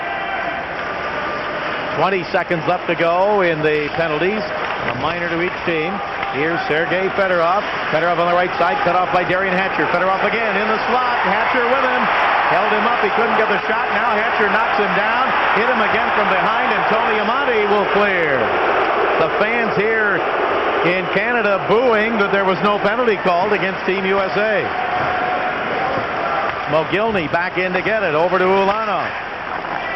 His pass up the center, taken away by Bill Guerin, but he got knocked down by Yushkevich as he came across the blue line. Loose puck at center ice, played by Team USA again. Billy Guerin on the right side. He drives it in deep to Keith Tkachuk. Tkachuk is checked by Yushkevich. Now over comes Mogilny. He drops it to Yushkevich. Mike Modano in there for Team USA. But Russia will be able to clear out to center ice. Gary Suter back to get it. He's back defensively with Chris Chelios. Chelios flipping it off the glass and out of play. 16:10 to go in the third. Team USA leads by 2. A reminder that the winner tonight will meet Team Canada in the finals of this tournament starting Tuesday. Game 1 at Philadelphia. Thursday it shifts to Montreal for Game 2, and if necessary, Game 3. All games are live at 8 o'clock Eastern Time. Check your local listings for the telecast in your area. Team Canada with a thrilling double overtime victory last night over Sweden at the Core State Center in Philadelphia. There was a lot of people doubting Team Canada, especially in this country, and they put in a gutsy performance. Now the loose puck in the Russian zone. Shot by Hull is wide to the right side.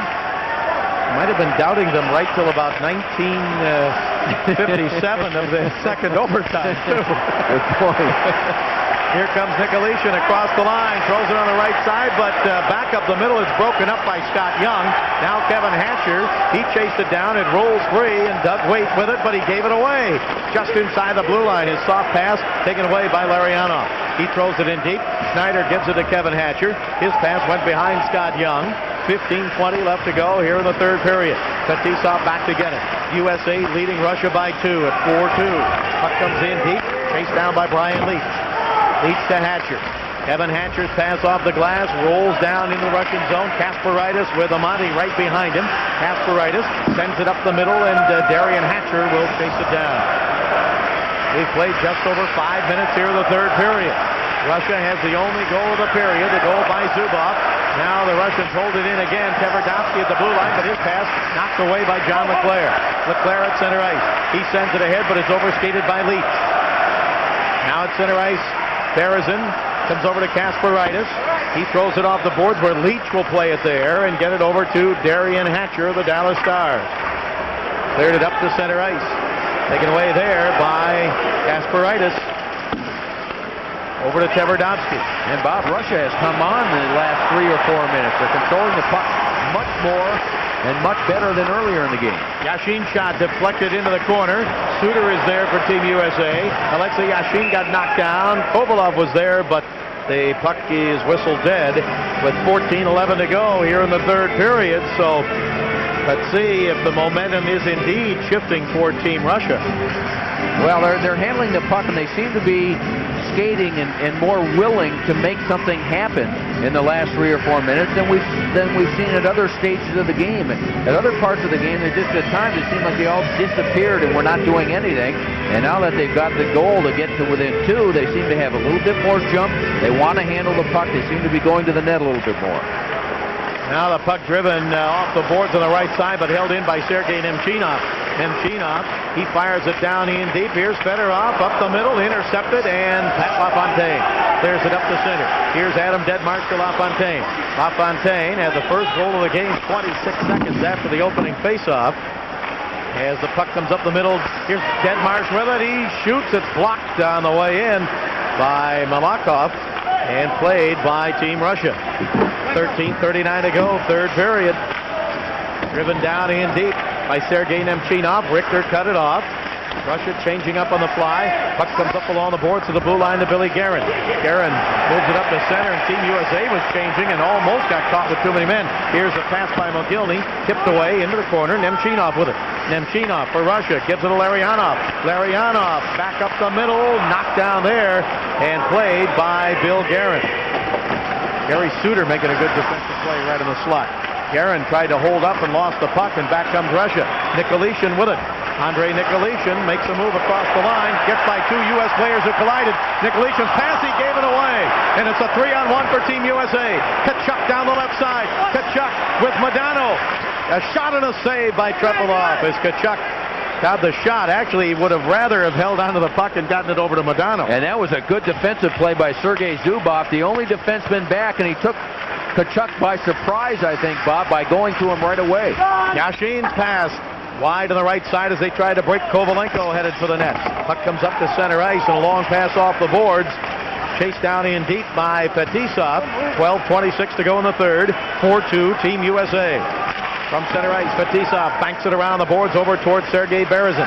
Berezin overskated. It came back to the blue line and forced out by Scott Young out to center ice as Kovalov goes back to control it. And as time he gave it away to Hull.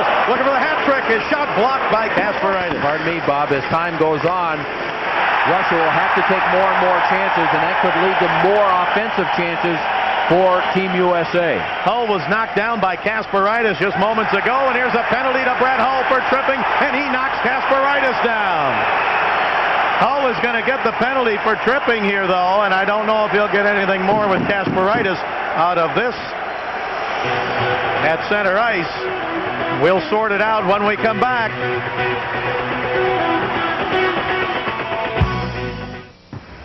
We're back at the Corral Center. Players going into the penalty box with 11:50 left to go here in the third period, and Team USA leading 4-2.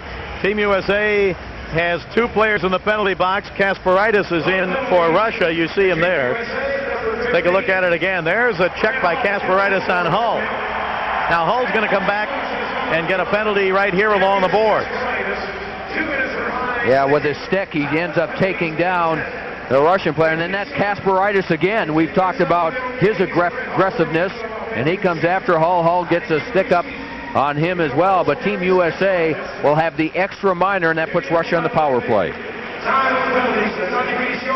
So the two of the penalties cancel each other out. Brett Hull is serving, the only one that's going to put his team short-handed. He's got 1:49 to serve on that. And Team Russia, with a goal here on the power play, will be right back in the game. A huge opportunity for Team Russia, a huge penalty-killing situation for Team USA. Malakhov in deep, pass over on the right side, and just tipped away there from Zelepukin.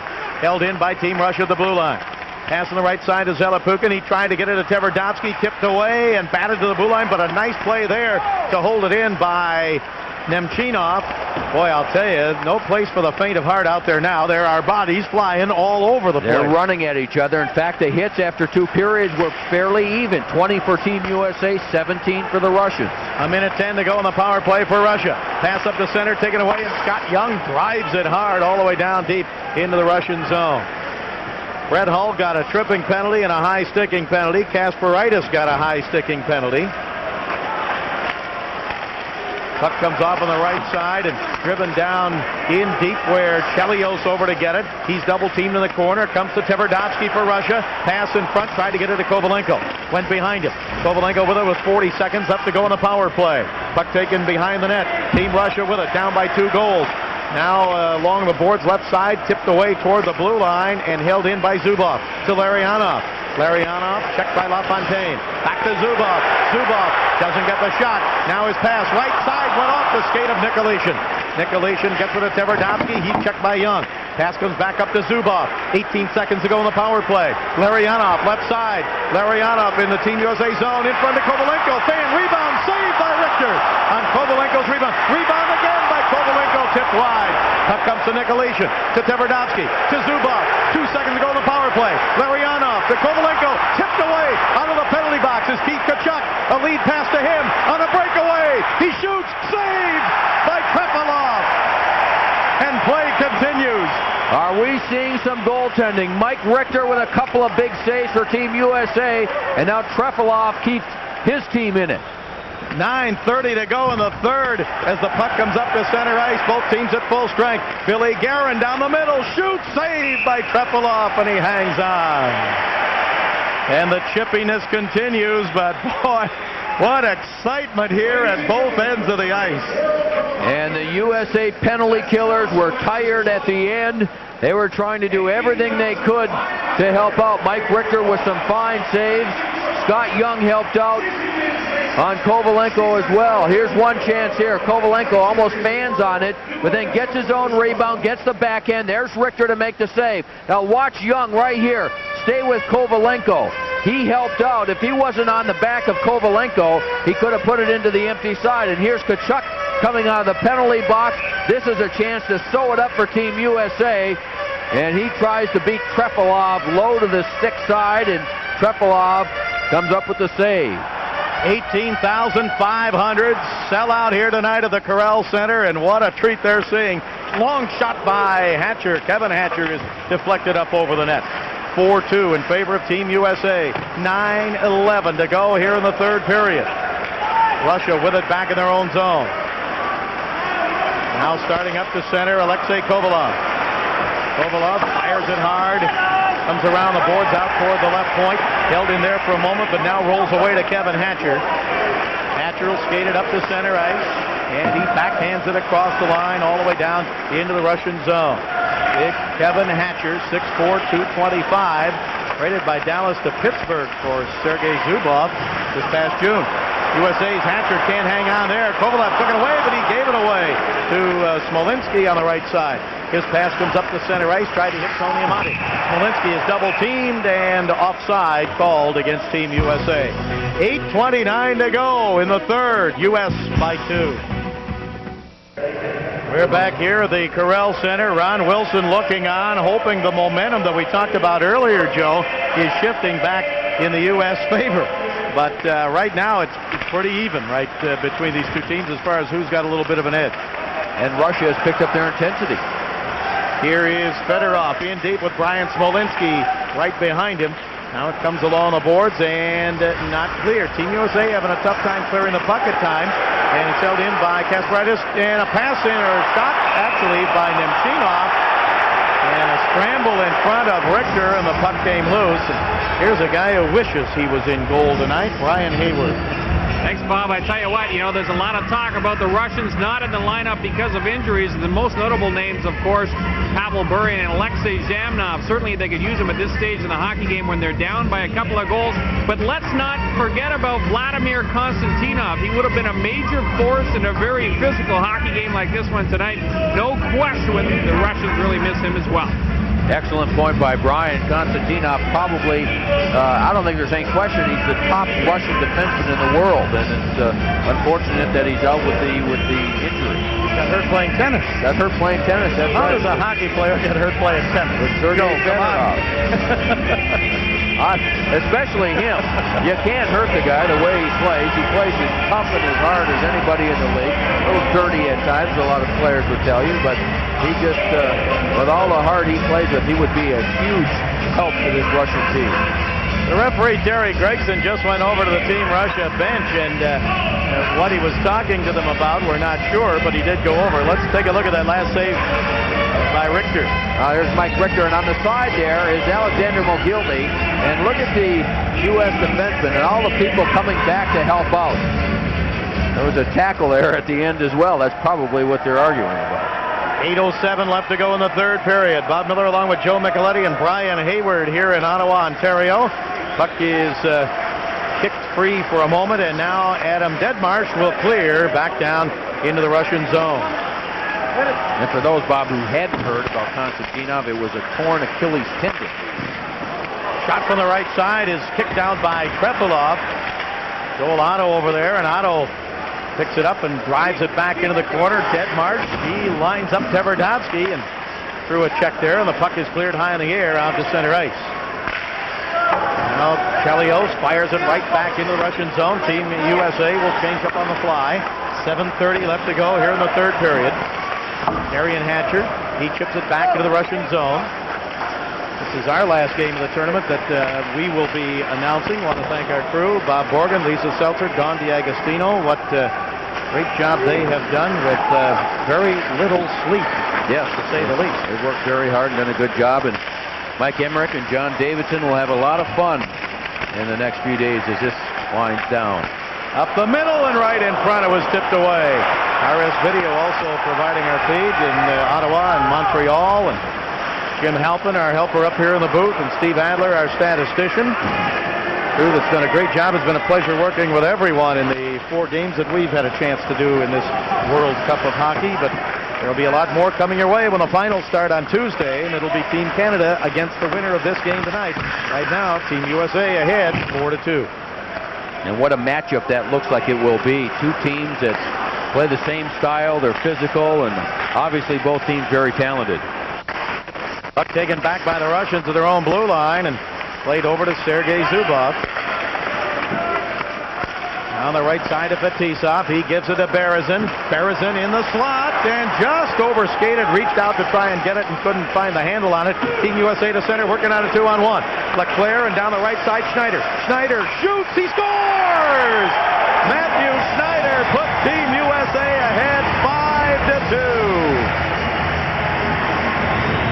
A 2-on-1 break. He had the big goal scorer Leclerc off to his left, but Matthew Schneider, the defenseman from New York City, puts Team USA ahead 5-2. Yeah, and it started with a turnover in Team USA's zone with Russia getting aggressive, needing to get the extra goal. Sergei Zubov gets caught. Now what's going to happen is that the defenseman decides to take the shooter, and we talked about Trefilov going down sometimes too early or before the shooter takes the shot. Here it is. You can see the Russian defenseman. He's going to take away the pass.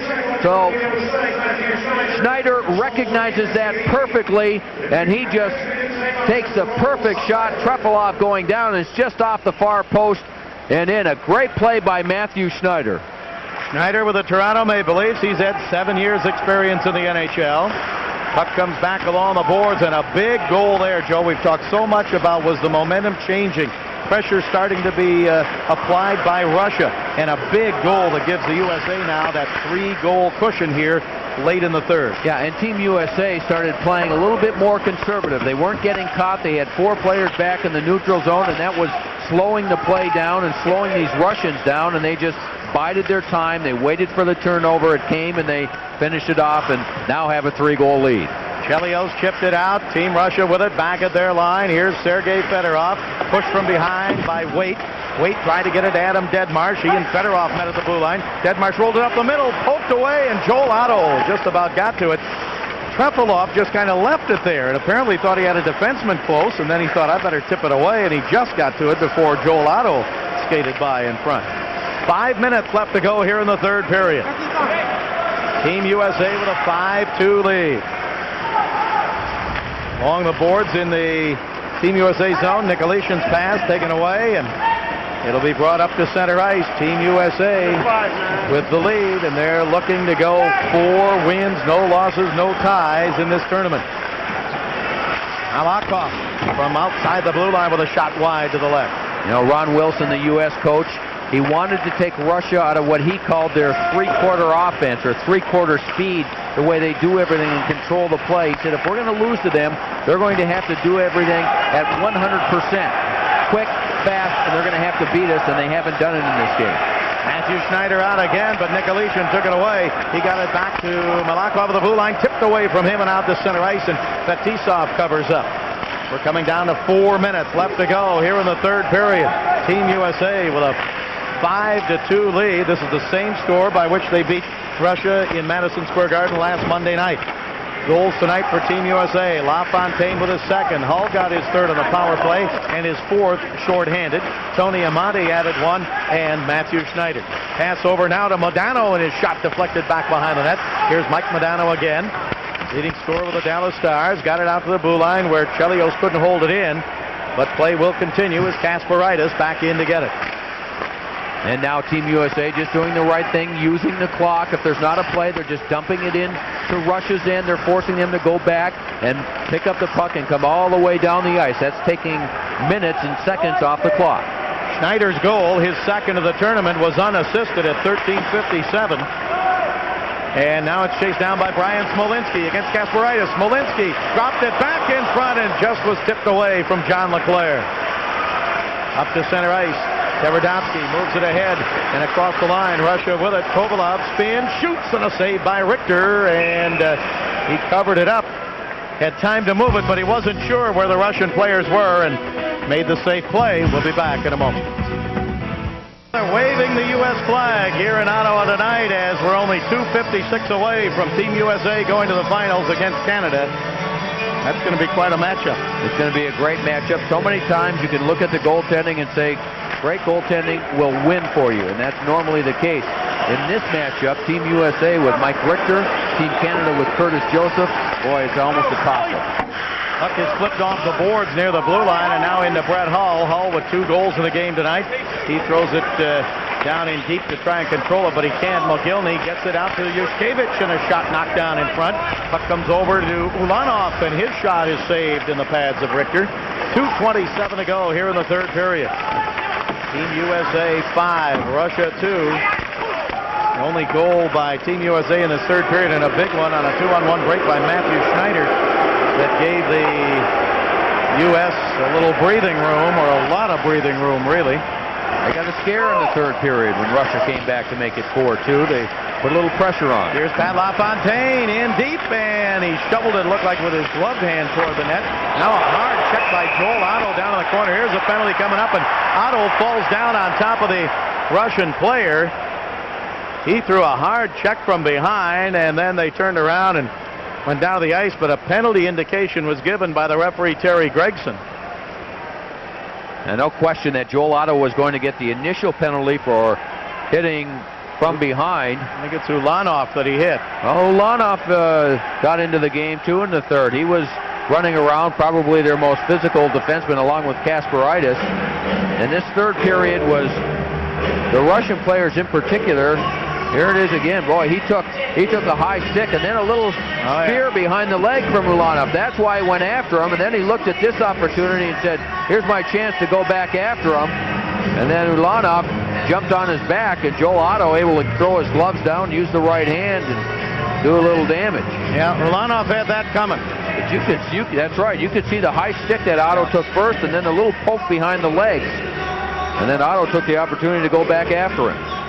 The only difference is Ulanov got away with what he did at first. That's right. Referee Terry Gregson missed it. As I was saying earlier, Bob, the first 2 periods, the Russians didn't show that much as far as intensity, as far as a willingness to go to the net and pay the price to get back into this game. When they finally scored to make it 4-2, they started showing more of that. They started getting more aggressive. They were going to the net. They were looking to, all of a sudden they looked like they wanted to win this game. They didn't show much of that in the first 2 periods. Russia will fall to 2 wins and 3 losses in the tournament. And really, Joe, I don't think they've shown that very much in the entire tournament, really, once the North America pool started. Jacques Martin on the right looking on, the coach of the Ottawa Senators. Yeah, you make a good point. We talked about that a little bit earlier, man. There's been some rumblings in this Russian camp since this tournament started, and there's always been some questioning as to the spirit of this Russian team, and were they willing to take it to another level? And we talked last time, they played possum in the past in these international tournaments, trying to lure other teams to sleep, and then they'd come on and play their best hockey when it really counted. Well, they played pretty well against a Finnish team that did not give them much opposition, but tonight I think you would have to say that they're disappointed in the rest. The shot is stopped by Richter, the shot by Malakhov. The penalty was to Joel Otto. Ulanov, he also got a penalty, but the only one on the board is the one to Joel Otto. So we'll bring you up to date on those in a moment. Otto got charging and roughing. Ulanov got roughing. So Russia with a power play for another minute 20. There were some people who felt that even tonight the Russians were still playing possum, but Team USA came out and scored early. Russia on the power play 0 for 7 so far tonight, and this one is knocked down to the blue line, and back on the right side, Doug Waite cutting in, looking for a short-hander. In front, he shoots, it's knocked away. He gets it again and tries to get it to Brett Hull. Less than a minute to go, and it's going to be USA against Canada in a best 2 out of 3 finals for the World Cup of Hockey, starting in Philadelphia Tuesday night, and then moving to Montreal on Thursday, and if necessary, Saturday in Montreal. It'll be Canada against the United States. Oh, I'm looking forward to that. Oh, for sure. We should see some outstanding hockey. Check your local listings for the game and time in your area. Puck is picked up and cleared out to center ice by Smolinski. 23 seconds left to go in this one. For the second straight game, the United States scored 26 seconds after the opening faceoff. LaFontaine did it tonight. And they led all the way in going to this victory over Russia. Team USA, their second win in a week over Russia. 2 seconds to go. That will do it. It is all over.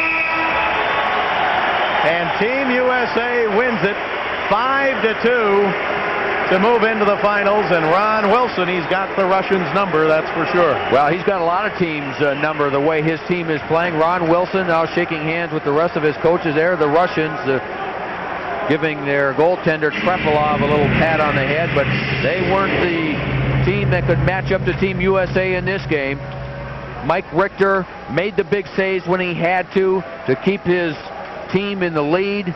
Brett Hull, boy, what a game for Brett Hull. 2 goals, 1 power play goal, the other one shorthanded. Trefilov played pretty well in goal for Team Russia. After the U.S. team took the early lead, he came up with some big saves. In fact, 33 of them in this game. Well, he faced 33 shots in the game. Russia had 25 shots, and there's a good look at Brett Hull of the St. Louis Blues as they're announcing the player of the game. And we'll take a look at the Bud Ice player of the game in this battle between Team USA and Russia. Team USA wins it 5-2. For Team USA, it's Brett Hull and Mike Richter, the players of the game. And certainly they deserve those honors. And there were a lot of other players on this team that played very strong. We talked about their core of defensemen at the start of the game. They were very solid tonight. Chris Chelios played a strong game. Brian Leach was excellent. Darian Hatcher saved a goal. So they all contributed. They played very tough in front of their goaltender, Mike Richter. And there's Brett Hull being named the player of the game and not getting a very warm welcome from this Ottawa crowd. But in either case, Team USA beats Team Russia 5-2. Tonight's U.S. victory sets up the best 2 out of 3 finals for the World Cup of Hockey. It'll start Tuesday at Philadelphia, Canada versus the United States. Thursday it moves to Montreal for Game 2. Saturday, if necessary, Game 3. And in this tournament, the United States has already defeated Canada once by a score of 5-3. For some final thoughts, let's go back down to Brian Hayward. Thanks, Bob. I'll tell you something. Early on in this hockey game, the U.S. team looked like they were in trouble. The Russians got all kinds of odd man opportunities. The first goal was so critical. Credit Mike Richter for keeping the Russians at bay long enough for the Team USA strategy to really take effect. Once they started to settle down, they started to lay on the body, they started to force turnovers at the other end of the rink. I really thought that Richter was the difference early. Well, Brian, we talked about the U.S. coming out and taking control of the game, and as you say, that first goal really gives you that incentive to do that. They got into a little trouble, Joe, and I thought, in the third, with the momentum perhaps shifting, but then they got it back. Well, there's no question about that. The momentum shifted several times in this game, and perhaps no one better to discuss that with than Team USA defenseman Matthew Snyder. Matthew, we want to ask you about your impressions of tonight's game. Well, I thought we played a great first 2 periods. We came out a little flat in the third. I would have liked to see us come out stronger, but we finished it the right way. I think we laid back a little too much. You know, we were talking about how important that first goal was in tonight's hockey game. What did it mean to your club? Well, we've been fortunate to get the first goal a lot of nights, and it is a big boost right off the start. Kind of relaxes all the guys, and it's nice to play with that lead all night. I don't want to take away the moment here. I'm going to let you enjoy it for just a split second, but I want to move ahead. Team Canada coming up in the final of the World Cup. You handled them pretty easy in the preliminary round by a score of 5-3, but what do you look forward to in that series? Well, it's going to be a battle, there's no question. The physical play is going to be there. They match up with us in the size department. These guys want to play North American style hockey, so do we. It's going to be a great series. Mike Richter had a terrific game again tonight. It appears that there's that trust element between the defense and the goaltender working very well for your team. He's been outstanding. As far as I'm concerned, he's the best goalie I think I've ever played with.